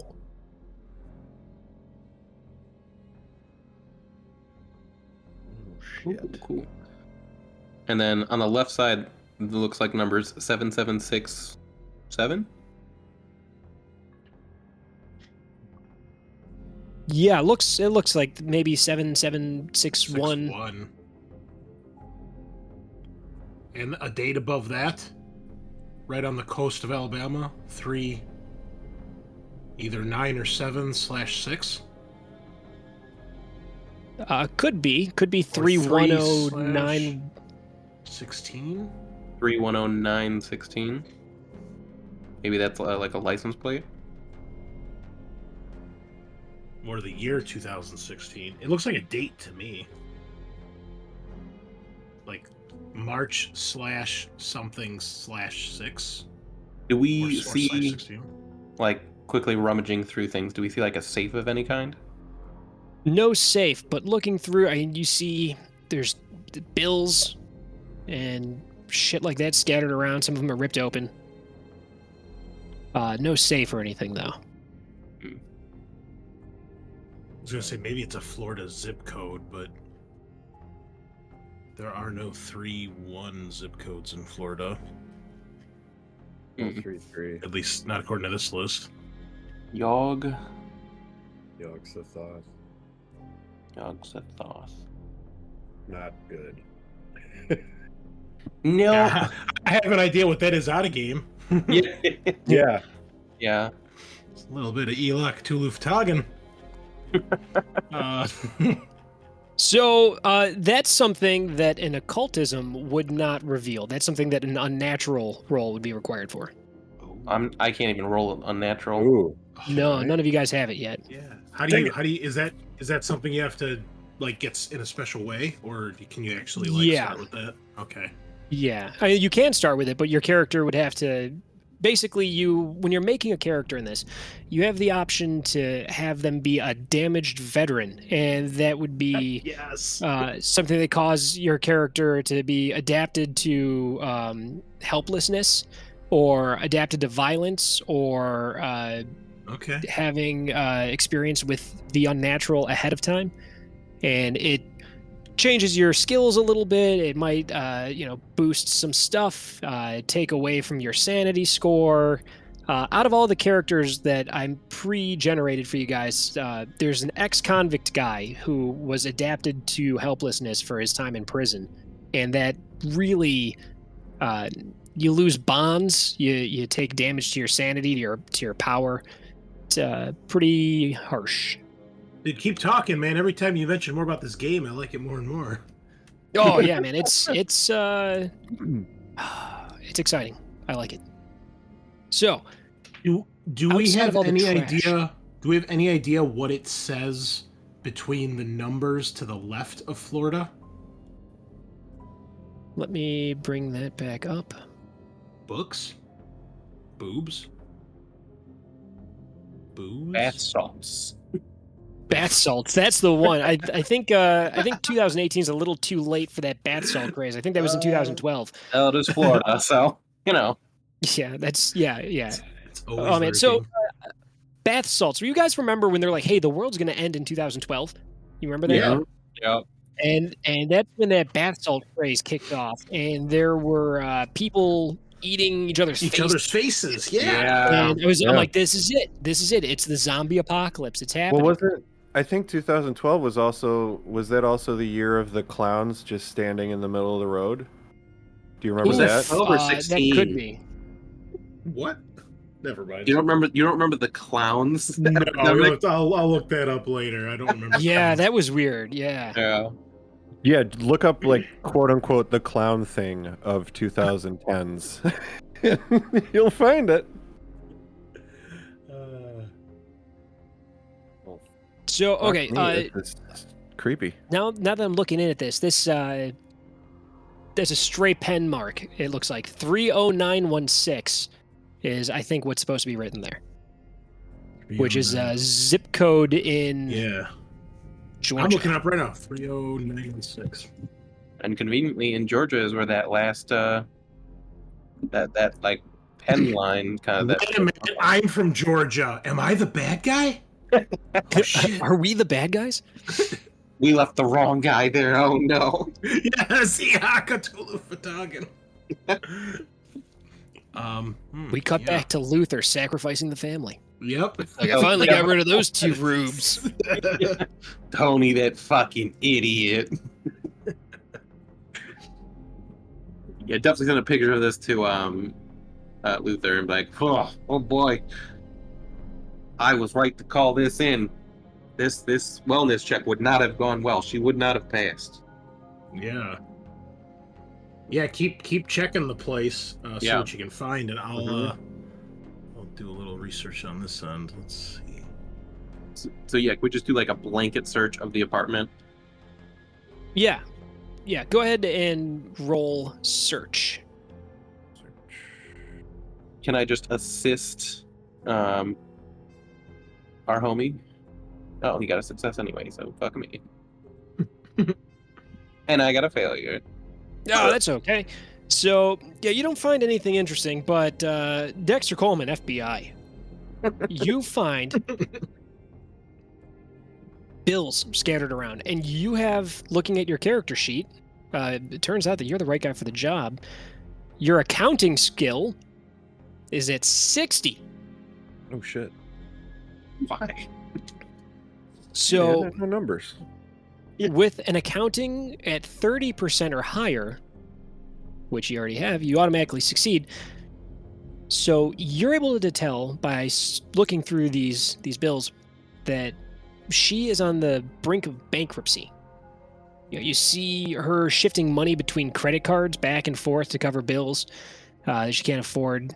Her payments started getting really erratic. Everything's late. She's defaulted on her Jeep. Oof.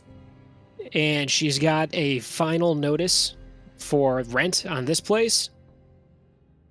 But you see that she's got a storage facility that's paid up. It's the only thing that's been consistent looking at all these bills. Tony. Yep. I'd hand him the sheet. I think I know where she is. Storage unit, yeah, maybe. If that's the only thing she's paying up, that means she's probably living out of that thing. Where's the storage unit? 3306 North Kedzie Avenue. Lock 'em up, self-storage. Whoop. And throughout any of the bills, do we get any addresses in Georgia? No. Okay. Yeah, I think we'd give Luther a bit of an update, and then let's head over to lock him up. To lock her up. Yeah. Adam, Yeah. are we able to make out on the map picture what it says right where it says Atlantic Ocean? Let me take a peek at this thing. Maybe initials? Atlantic Or is it Ocean. just- Hard to tell. Okay. What about what's written above United States of America? I don't know. Looks like maybe NEX, maybe some squiggle. 7767, 7761, maybe. I don't know. Hard to tell. And the last line of the inscription, what is it? Open the way for me now? For me now. Yes. Oof. Open the way for me now. She's trying to descend into hell. Well, yeah. But why? The door, the key, the keyhole, all the same. Oh. Was the door of the Bernard's residence? Yeah. Is this supposed to? Do we know what this is supposed to be? This like little, is this squiggle supposed to be the symbol above the key? It doesn't look. It doesn't look the same. Okay.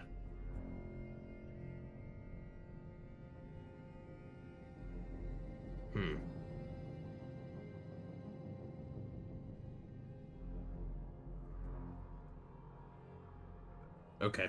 That's all I got. Go ahead. Let's go to that storage locker. Mm-hmm. You guys hop in the car. And you drive. Takes you a little while to get there. It's starting to get dark as you arrive. And you get there. This is a 4-story climate-controlled facility. Jesus. It's open 24 hours. As you go into the main entrance, there's a woman sitting there at the desk. She's fairly young. You'd put her probably late 20s. She is played by Kristen Stewart, as she appeared in the film Underwater. Came out in 2020. It's a great movie. If you haven't seen it, I highly recommend it. She's got short hair, bleached, big glasses. And she says, "Hey, what can I do for you?" Hi. And Coleman would pull out his badge. And Pulls out the gun. Yeah! But yeah, pull out the badge, okay. Oh, sorry, wrong pocket. And he would introduce himself. Hi, Dexter Coleman, FBI. We are looking for we're looking for a unit owned by a Sarah Garrison. Oh. She sets down the book that she's reading. Okay, so she's like, "Are you here with a warrant?" No, ma'am. We're here to we're under the assumption that she is illegally staying here. You gotta roll persuade. Okay. It's a contested roll. Oof.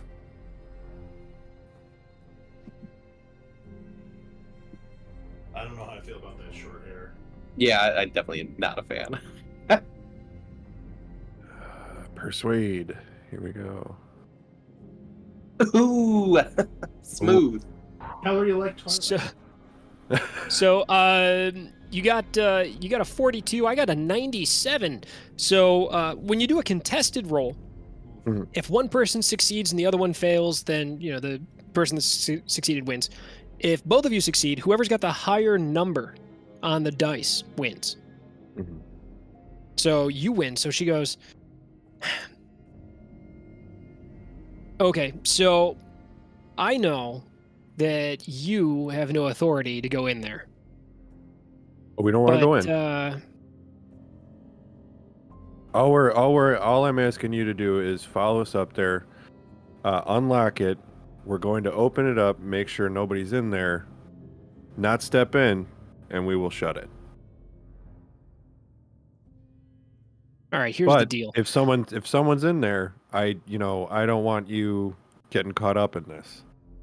Yeah, here's the deal. I'll give you the keys.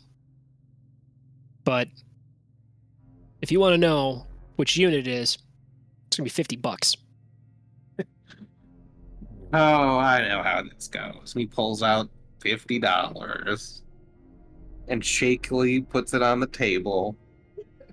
That's She mostly his counts it rent. out.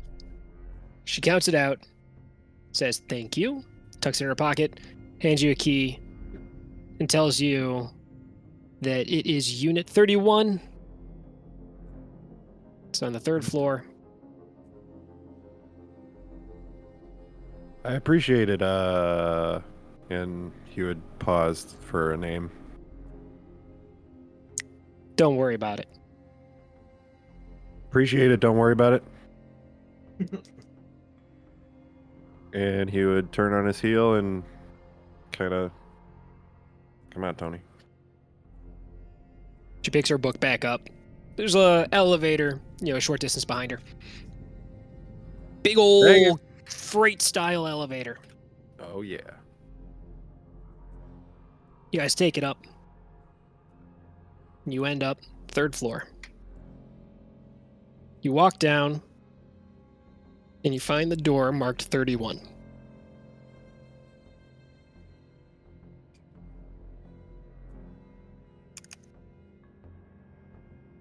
We cannot see on the map. There isn't a map. Oh, you can't see anything on your. Oh, my mistake. I'm sorry, guys. Very good. Hello, darkness, my old friend. Chris Let's see now if I do knows that. our Does that work? pain. Yes. Yep. There you go. I feel like I'm there.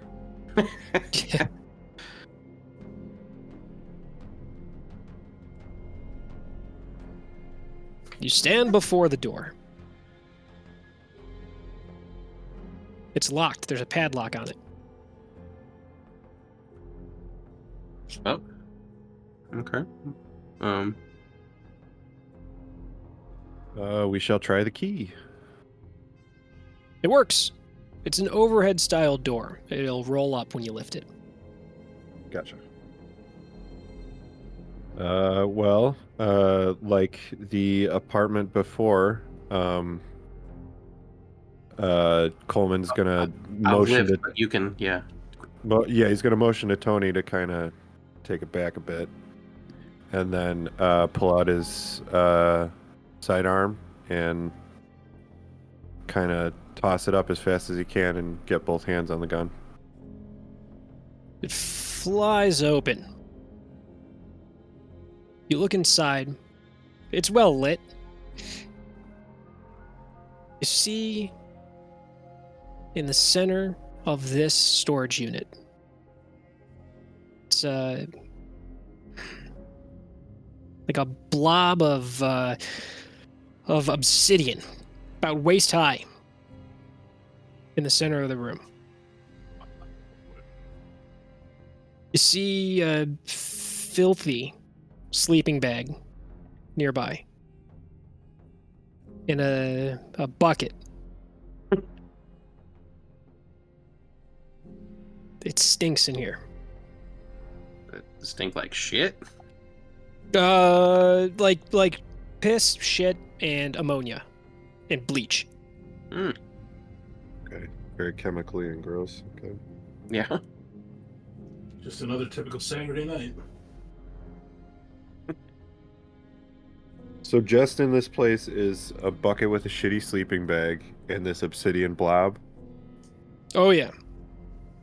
Now, like, when I hear is like a block or a blob, like a soft amorphous object. It's looks like it's made out of obsidian, and it's just I wouldn't call it a block. It doesn't have any angles to it. No, so you're saying blob, B-L-O-B. Yeah. Yeah. I think that's what Sean is asking. Okay, so Right. unrefined ore, sort of. Yeah. Or Eldritch Horror, either way. Or super fucked up, weird, Proton pack. light deflecting blob.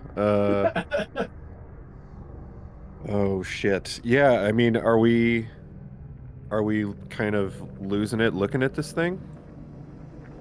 No, it's weird. Okay, so it's Nothing not too like crazy yet. it's not like breathing or No, shifting. Okay. No, it's just sitting there waiting. Turn on my flashlight and I'll get closer. You do. You creep in. Let me get an awareness roll from everybody. Not you, Chris. You. I sense something 6 states away. Oh shit. Oh damn. 5. Tony, On his toes.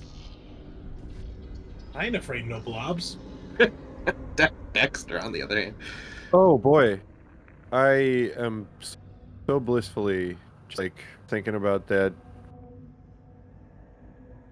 Oh yeah, she was pretty nice.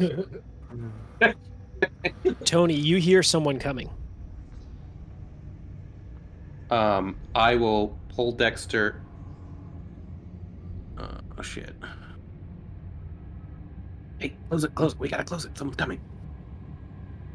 Yeah, Dexter would run and Gotta quietly close it. Yeah, slide. As I don't, you can't, right? It's a fucking metal grate. It's not real stealthy. Yeah, It's gonna make some noise. all metal parts. Yeah. I just WD-40 grease it. No, Just cough spit on over it. Spit on the hinges. Yeah.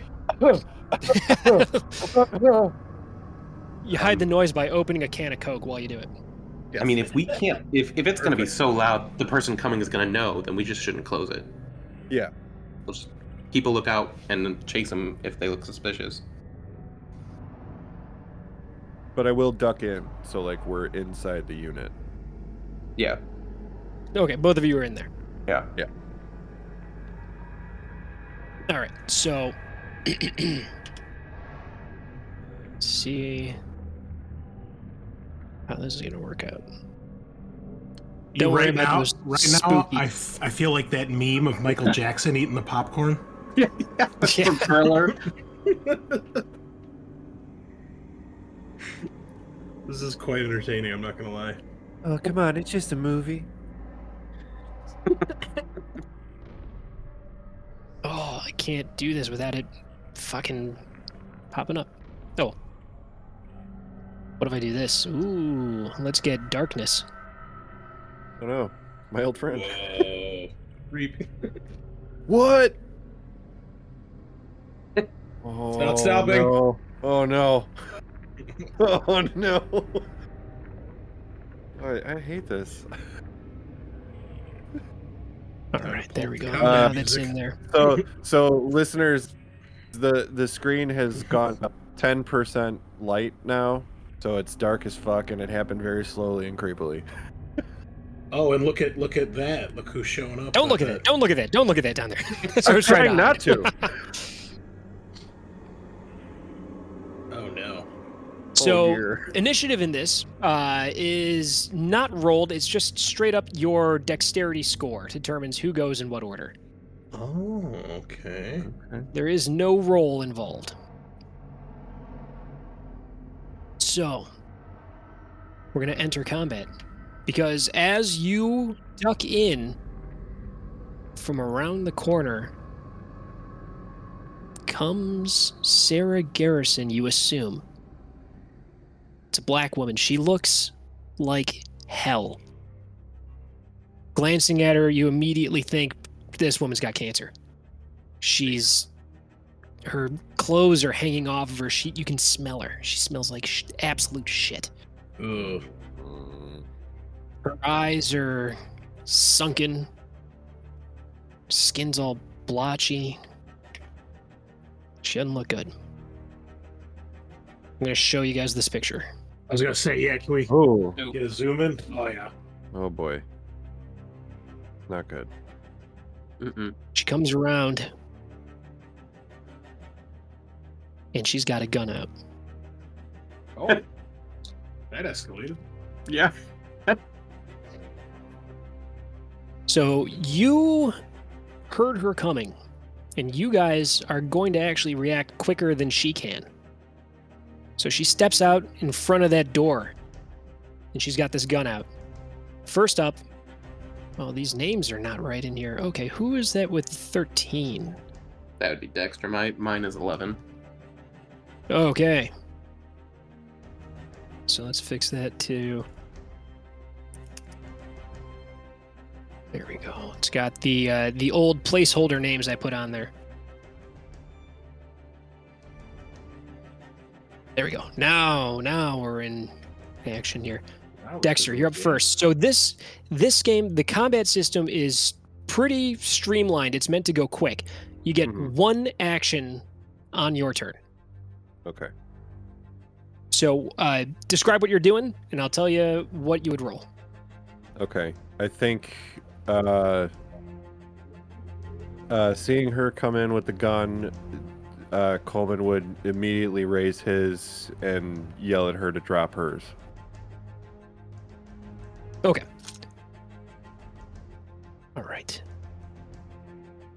So you are going to hold, and hopefully she doesn't try to kill you. Tony, what do you got?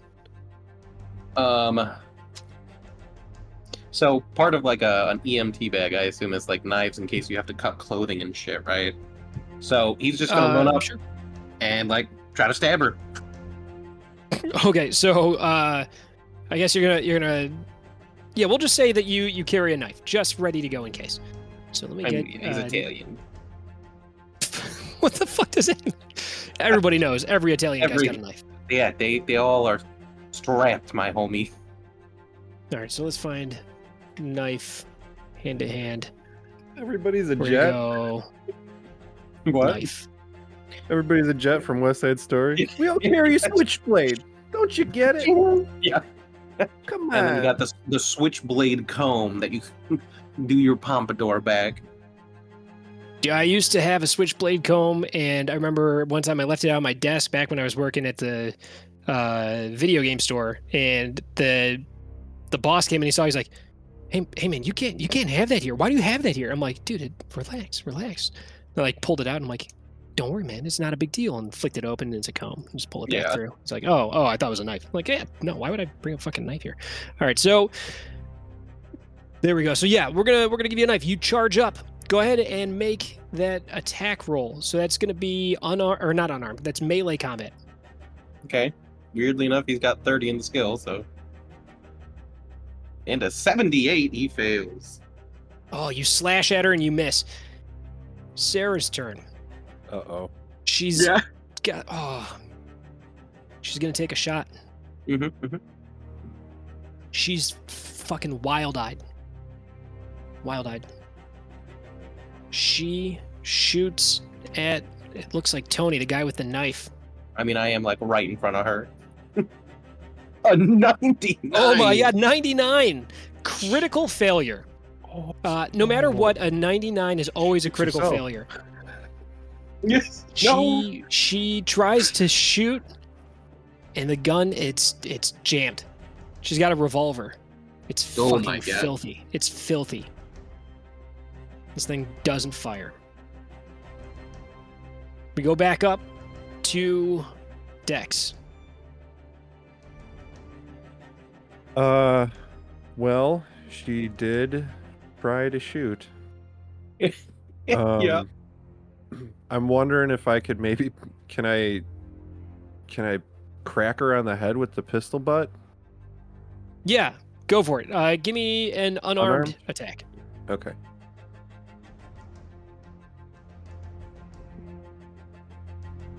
Ooh, all right. Damn, son. All right, just give me a. We'll go D4. All right.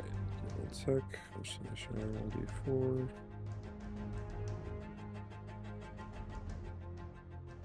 Two damage. 2. All right. You hit her in the head, and she kind of staggers back, and she's you'll never. You won't stop me! You won't stop me! And she dives forward. Oh, it's not her turn. Nope, Tony's turn. Yeah, never mind. Don't worry. Tony, your turn. I am going to try to wrestle her to the ground. Okay. Give me unarmed.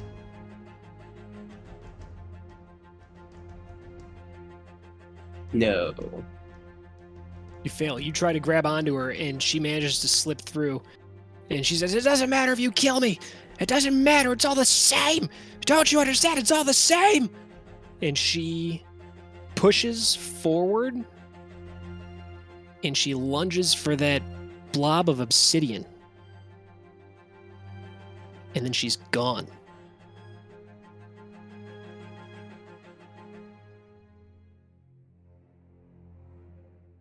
In that moment, as soon as she touches the thing, there's briefly a flash of blue-green light from it.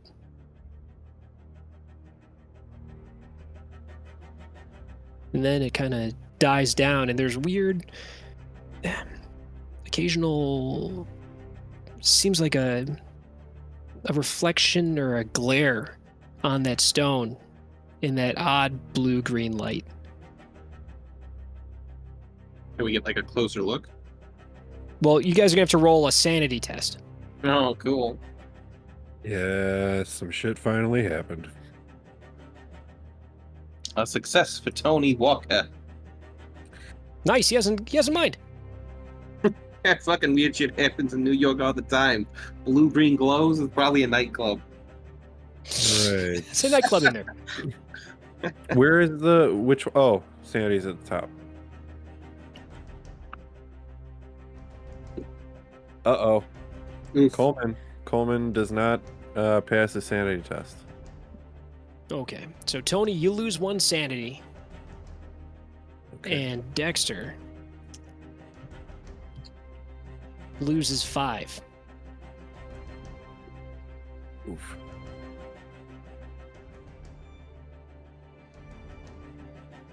Do I take that off, or did it You take take it that off? off, yeah. You, Okay. no, it didn't. You have to do it. Yeah. Okay, so 5 on the left. So I had 65 out of 99, so it's 60 now. Correct. Okay, cool. So that 99 is just maximum. You started off at that 65. That's your personal. Oh, personal. Thing. Yeah. So if you click on the mental thing, there's a break point. It says 52 for Dexter. So okay. once you hit 52, shit goes bad. Okay. She's gone. No sign, no trace. What the fuck? I always knew this fucking job was garbage. What the fuck? Fuck did she go? And he's gonna walk around to behind the fucking obsidian object. I'm like, where are you, you bitch? Is it still Nothing, giving no off? trace. Is it blue-green still giving lights. out the blue-green stuff? It's as you kind of move around and look at it, it seems like, it kind of catches the light in weird ways, but it doesn't do that in a way that makes sense for the angle that the light is hitting it.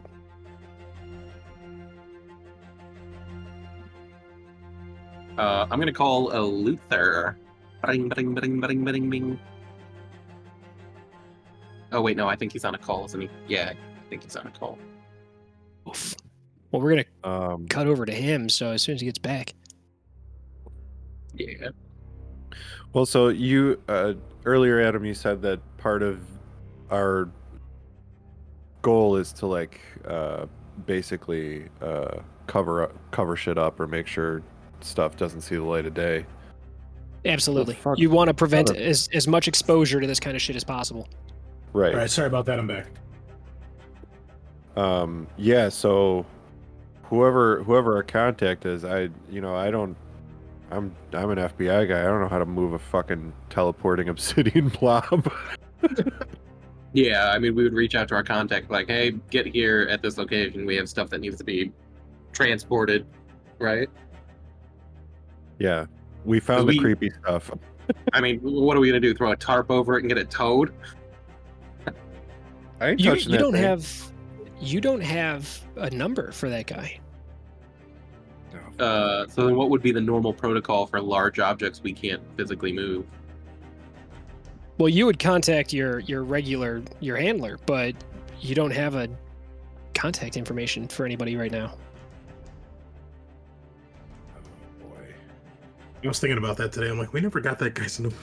Who do we contact when Oh, we he- solve the he- case? He left. He left and never came back. Yeah, well, it's life. So we're gonna cut back to Tampa. Back at the Bernard house. Sun's down, it's dark. You're staking out the house. Where are you? I'm a couple doors down. As you know, I want to still be able to get a relatively decent look to the house and the window of Catherine's bedroom. So I don't know, maybe like a door or two down on the other side of the street. And then I've also gotten a pizza, so I have something to eat while I do this. All right.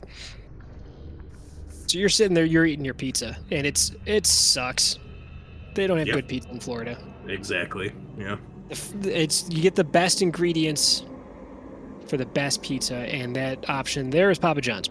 So Oh, if it's Papa John's, I kill myself. I'm not even gonna have it. Fuck that noise. I'd rather starve. It just pans to the outside of the car. Just a brief flash of light and a loud bang. The back window splatters with blood.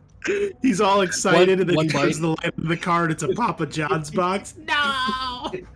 That's fucking awful. Yeah, we'll get Your Papa gunshot. The window is splashed with marinara sauce. John's. So it's dark, but the lights are still on the house. It's got to be about 8 o'clock maybe. Okay. So everybody's still up, still doing their thing. Saturday night. Chad's not home. He left. He went out. Okay.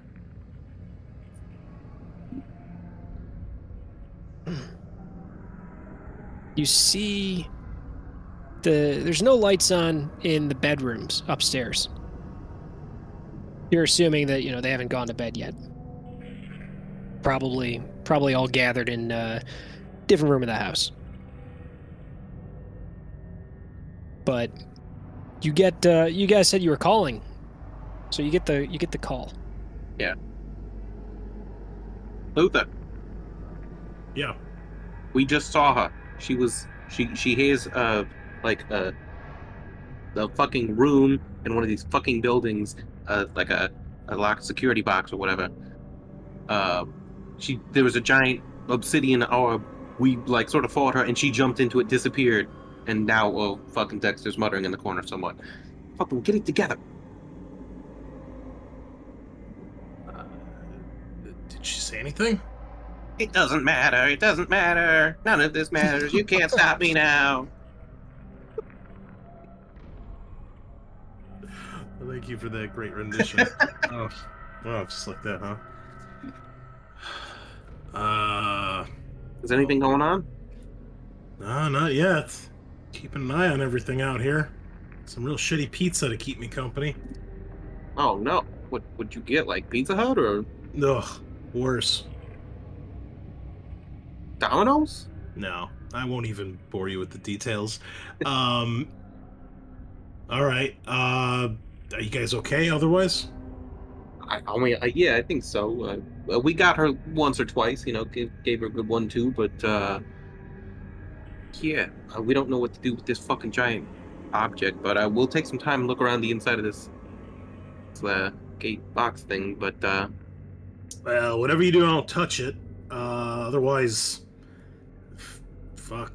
maybe covered up with something, or yeah. How big is it? It's a good question. Like, how big is it? Roughly human sized? No, it's about waist height. Yeah, And a little over a foot in. It's an awkward shape, but a little bit over a foot in diameter. You would ballpark. Maybe 16 inches in diameter. About that. Can you send me a picture? Yeah. Click. Can I make an occult roll? You can make an occult roll with make an occult roll. Yeah. Plus 20%. Plus 20? Hell yeah! Here we go. We passed. Success! 17, baby! Yeah. You look and you don't recognize it immediately, but you are able to, with the information that you had about that weird Kore cult, you're able to find links with this thing. This thing's called the Stone of Yos. And you're able to find pretty easy on the internet.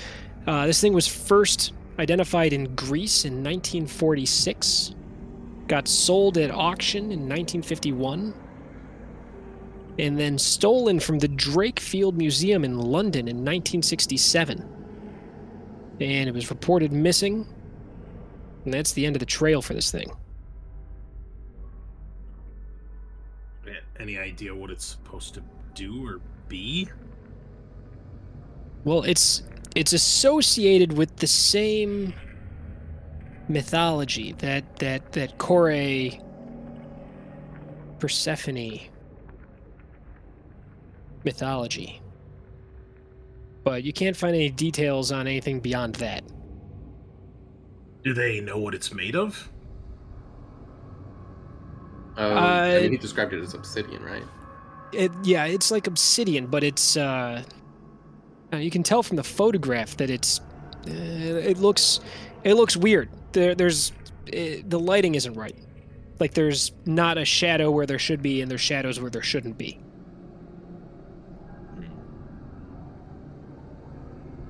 What about, like, on the official record? What is it supposedly made of?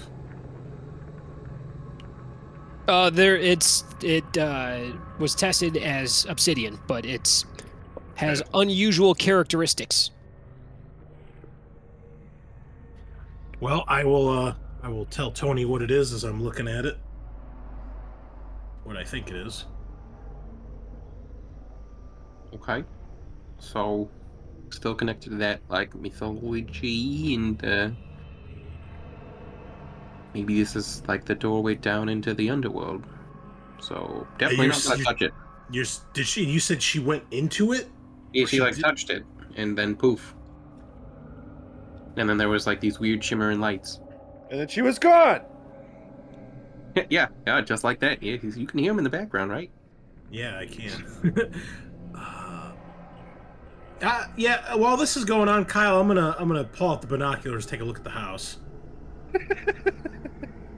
Give me an alertness roll. We'll go +20. And this is like the meme of Tom from Tom and Jerry, where he's squinting really hard, on something. Yeah. All right, pass. Easy. You make out something shadowy move in that dark room past the window. Which room? The same one, Catherine's room.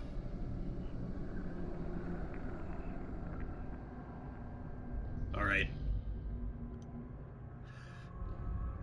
I'm going in, Tony.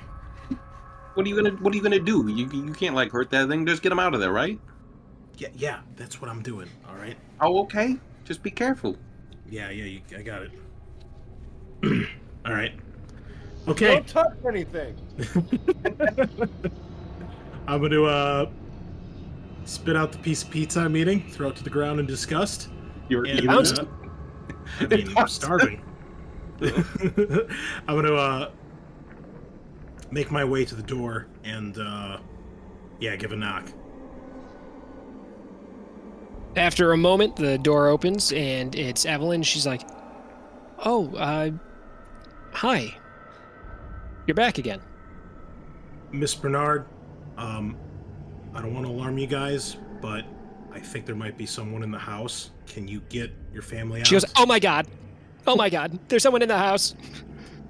Tim, there's someone in the house." And she like runs, and he's like, "What the hell?"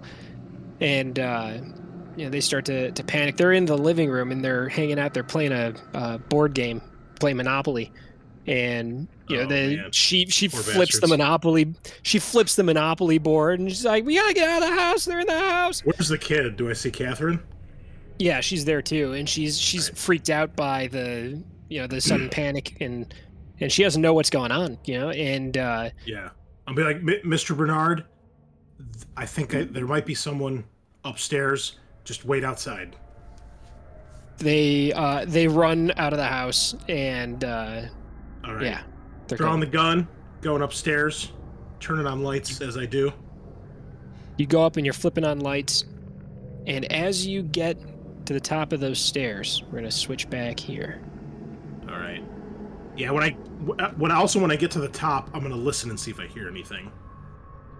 You hear nothing, but you get to the top and you see in that. Well, you flipped on the light, so you can see in this light this thing. Oh no! Yeah, It's floating in the air. It's insubstantial, like smoke, like black smoke, given semi-humanoid form, swimming in the air towards you. Huh.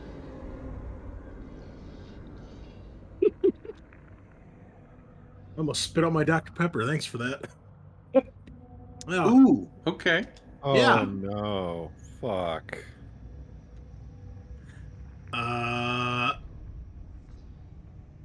And we're gonna do initiative. Bam, bam. Grin under my teeth. You must be sweetness. Since it goes first, I'll wait to see what happens. Eat shit and die. Yeah. Well, I guess I'll I die. will So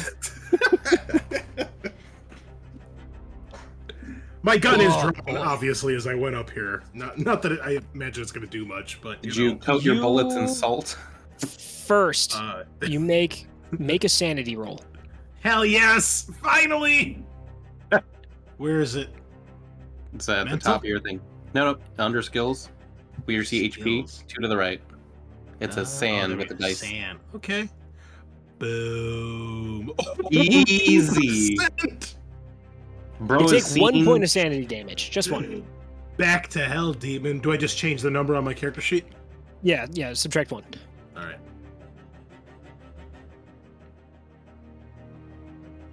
This thing sees you and it swims towards you. Ooh.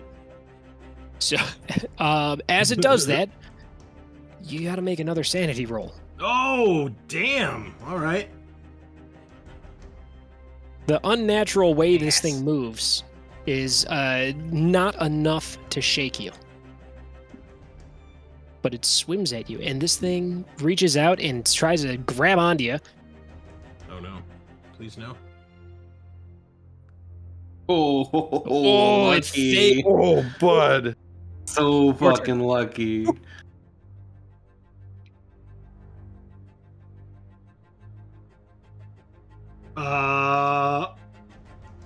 Okay. I mean, part of me is like, don't start firing off a gun in a neighborhood. And also part of me is like, I don't think a gun's gonna do anything to the shadow monster. All very solid ideas.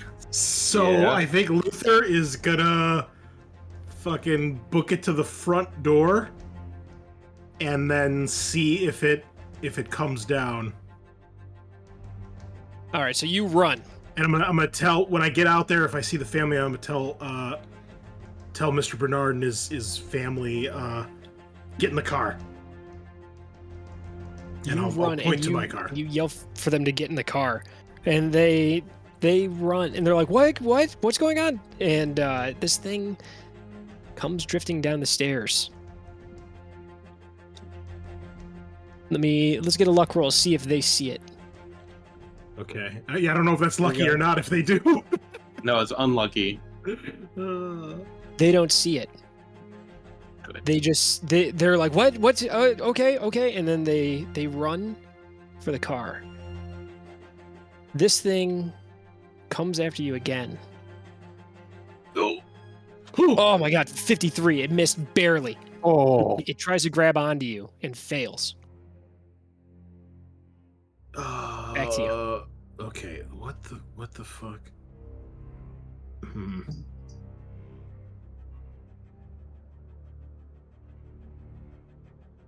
I'm thinking here because this is kind of new for me as a role player. I've never like played a game like this really, so I'm thinking like, oh, you know, I mean, I know I probably shouldn't fight the shadow monster, but I don't really know what else I should do. Call us and tell us what's going on. Oh yeah, hey guys, I'm being mauled. Help! Guys, you won't believe this. I mean, maybe there's something in her storage unit we can use, or Send help! Get a selfie with the fucking shadow beast.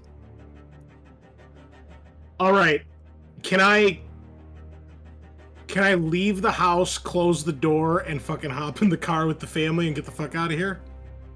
There's a lot of actions, but you can leave the house and shut the door. Sure. Okay. Yeah, and This- yeah, I guess that's what I'll do. I'm not sure. Okay. You do that, and as you do, this thing emerges through that mark in the door. It grabs onto the sides of it and pulls itself through, like someone pulling themselves out of a manhole. What the fuck?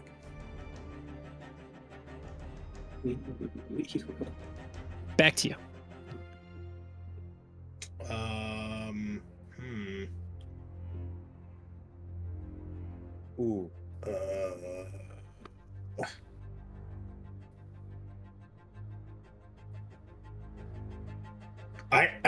I think I'm just gonna fucking hop in the car and fucking get them out of here. You jump in the car, start the car, and you burn rubber and haul ass out of there. The family's in the car. What is happening? What's going on? What's going on? Where are we going? Who is in the house? Look, I don't. What would Luther actually say here? Maybe it was multiple people. I'm just, yeah, again, a little bit of lack of player knowledge or lack of experience here. I don't know. I guess I'll say like there was more than one person in there.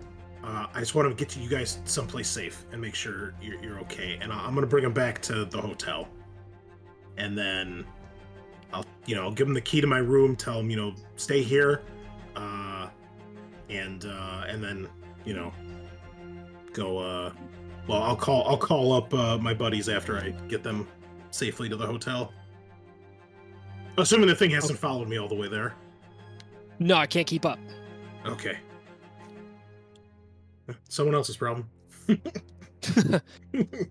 Back to you guys in the storage unit. Yeah.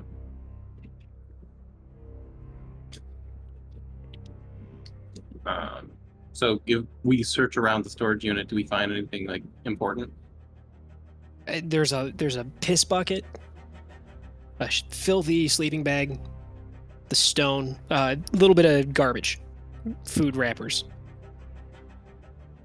But no other Cool. like plans or anything like that, or Nothing. map or okay.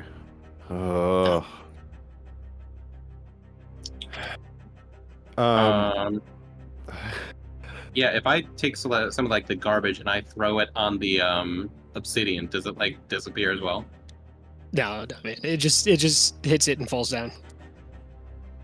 Cool. Okay. Yeah, so I'll call these fools up and tell them what's going on. All right. Well, shit. And I'm then, gonna based on Go what we ahead. discussed, I'm going to, I guess this is before I really leave the hotel. Go back to the family, and ask them, is there any other mark like the one on the door? Have they ever seen it anywhere before, or is there anything like that anywhere else in the house? No, nothing. No. Can you ask Catherine if she's seen anything like that before? Anything in her room? They ask, and then she says no. Okay. I'm gonna see if I can take Mr. Bernard aside. Yeah. I'll be like, all right, Mr. Bernard, I know none of this makes sense, and I know there's no answers for what the hell's going on right now, but I have a question I have to ask you. And I'll whisper this so the wife doesn't hear this. I'll say, when your ex-wife, did she cut any symbols or anything like that, or was it just random cuts on the kids? I don't know how to even answer that. I mean, it's and yes. I mean, did it look like patterns or anything like that? Anything discernible in any way? I mean, I get, it wasn't just straight slashes. I mean, Chad's We got. Do you think these people are going after Chad right now? Do you think this is her? Was she in the house? I have reason to believe that your ex-wife is definitely involved in this somehow. What the fuck? We gotta find Chad. He can't. He's Yeah. So he's look, he's at Bill's house. You can't leave him out there. Have your wife call your son, find out where he is, and we'll go get him. And then after he does that, I'm gonna ask him can we take a look at the scars? I need to see if they match any of that the symbol that was on the door, anything like that.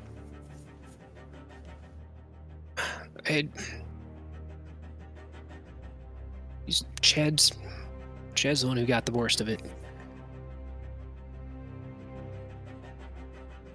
Okay.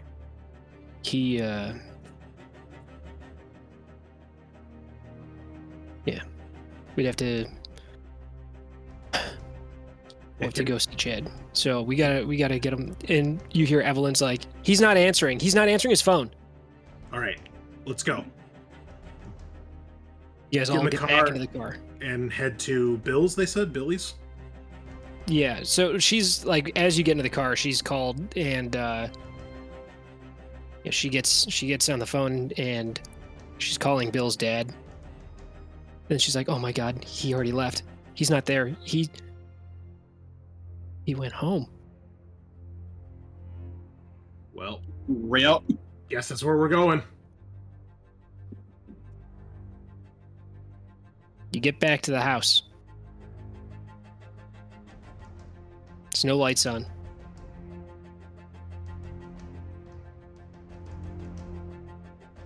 All right, we're going in. This time, there might have to be some heroic sacrifices, guys. So, I'll let you guys in on what's going on. I'll call you and let you know what's going on. Going back to the house. So, and, from the first call, we were like, Tony's like, all right, well, we got to start trying to break this thing.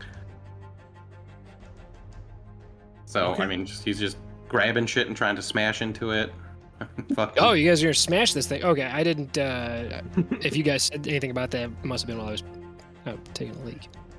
Yeah, but like you guys were talking, so I didn't want to interrupt you. Oh, Yeah. okay. That's a definite. Well, We'll try smashing the fuck out of it. so you guys are trying to smash this thing. So you're. What are you smashing it with? What do you got? I mean, Piss bucket? You hitting it with the piss bucket? I've got my shitty fucking. Got a knife? Knife. So just trying to stab into it, chip out, make a break in some way. I mean, otherwise, like, it's fucking Chicago. I'll go out into an alleyway, find a fucking crowbar, and I'll go back in. There's not people leaving crowbars around, but yeah, you go out and you can find a cinder block real easy. Yeah, easy. Yeah, easy. They're everywhere. So you go out and you find something. You find like a big chunk of those concrete parking blocks. You find like a chunk of one of those, Nice. and you bring that back in. And the girl at the counter looks up, kind of shrugs and looks back down at her book. Hey, listen, I gave you $50. Okay, that was my rent. I'm living in my car for the next month. Get back in that elevator and go back up. Luther, you get to the house. You go inside. Guns out. Doors unlocked. Lights are all off. Calling out for Chad immediately. It's quiet in the house. No answer. All Tony, right. you get up to the top. You get to the third floor. You go around. You go to 31. Stone's there. You lift up that chunk of concrete that you got. Yeah. And you slam it down on this obelisk. The thing shatters. No problem. Little pieces. Maybe a little too easy. As you break this thing, that weird light that's going on that kind of shines off of it Mm-hmm. stops entirely. Okay. Luther, you search through the house. You don't find anyone there.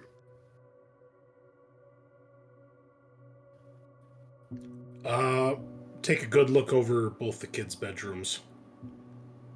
Empty. Not empty. I mean, all their stuff is still there, you know. No person.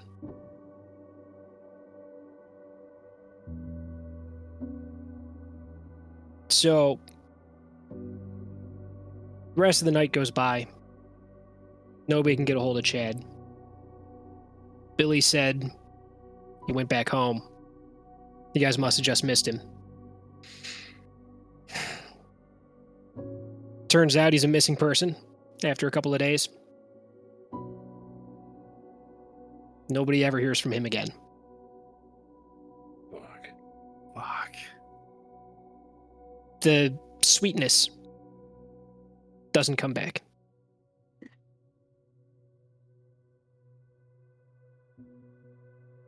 The only person that saw this thing was Luther and the little girl. The door gets replaced with a new one. The old one gets destroyed. The trellis gets repaired, so that's cool. That's a win, I guess.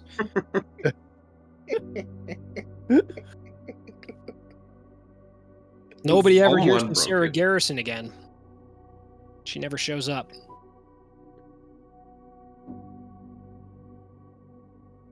You guys never hear from your contact again.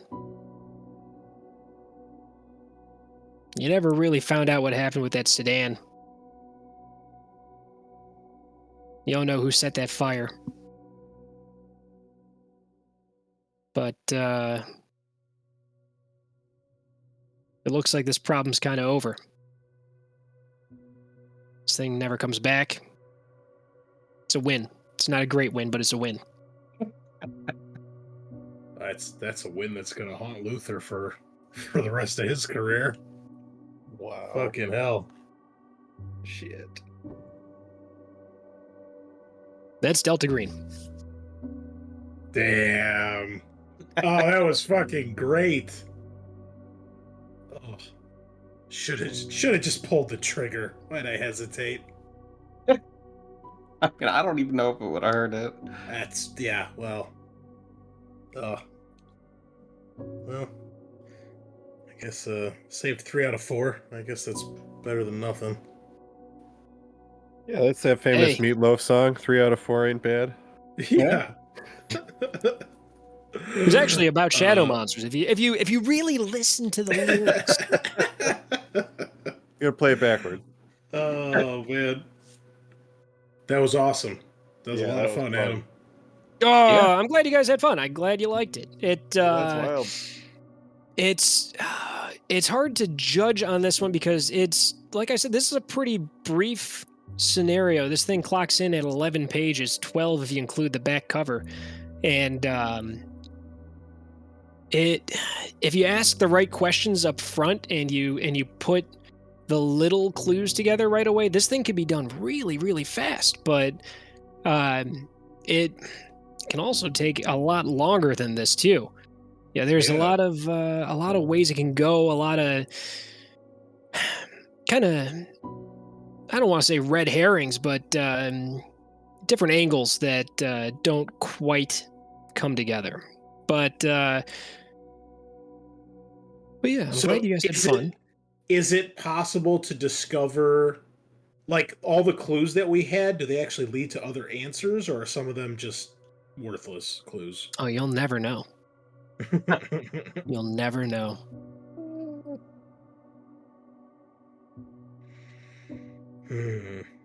Well, Them's the breaks, Chad. Yep. Sorry. Should have stayed at your Chad. friend's house and kept your fucking phone charged. I don't know what you're doing. Yeah. Why are you coming home on a Saturday night anyway? They find the phone. Oh, even Holy worse. shit. Like 100 missed calls. Yeah. Oh, Yeah, man. Yep. It was upstairs. They find it the top of the stairs. Oh man, that's so creepy. That's great. I love it. Awesome. Well, folks, there you have it. Delta Green. I hope you've enjoyed listening as much as we've had playing. I want to thank Adam again. Thank you for not only running this, but being our very first guest GM here on the channel. Oh, it's an honor. A great honor and a privilege. We enjoyed having you, and we will be having Adam back after Halloween when we start up our Shadowrun campaign, which we're going to do for probably a couple weeks or months. So we'll finish off the year and hop into 2024 in some cyberpunk goodness. Otherwise, next week, by the time you listen to this, next week will be October, Halloween time, the best time of the year. We are going to be doing a bunch of one-shots. Sean's going to switch places with Adam here, and he's going to jump behind the GM screen. We're going to play some Alien. Myself, Eric, and our good friend the Frog, and my friend Tim, the GM of my Warhammer RPG I was playing every now and then. We are going to be the players in that one shot. And then we've got a whole bunch more after that. More Alien, more Warhammer, and some Zombicide Chronicles coming up. So yeah, if you're looking for some good Halloween spookiness, we'll be celebrating that throughout the rest of the month. And then we'll be on to Shadowrun after that. So thank you all so much for stopping by. Hope you've had fun. And we will see you on the flip side. Same time, same place. Nighty night.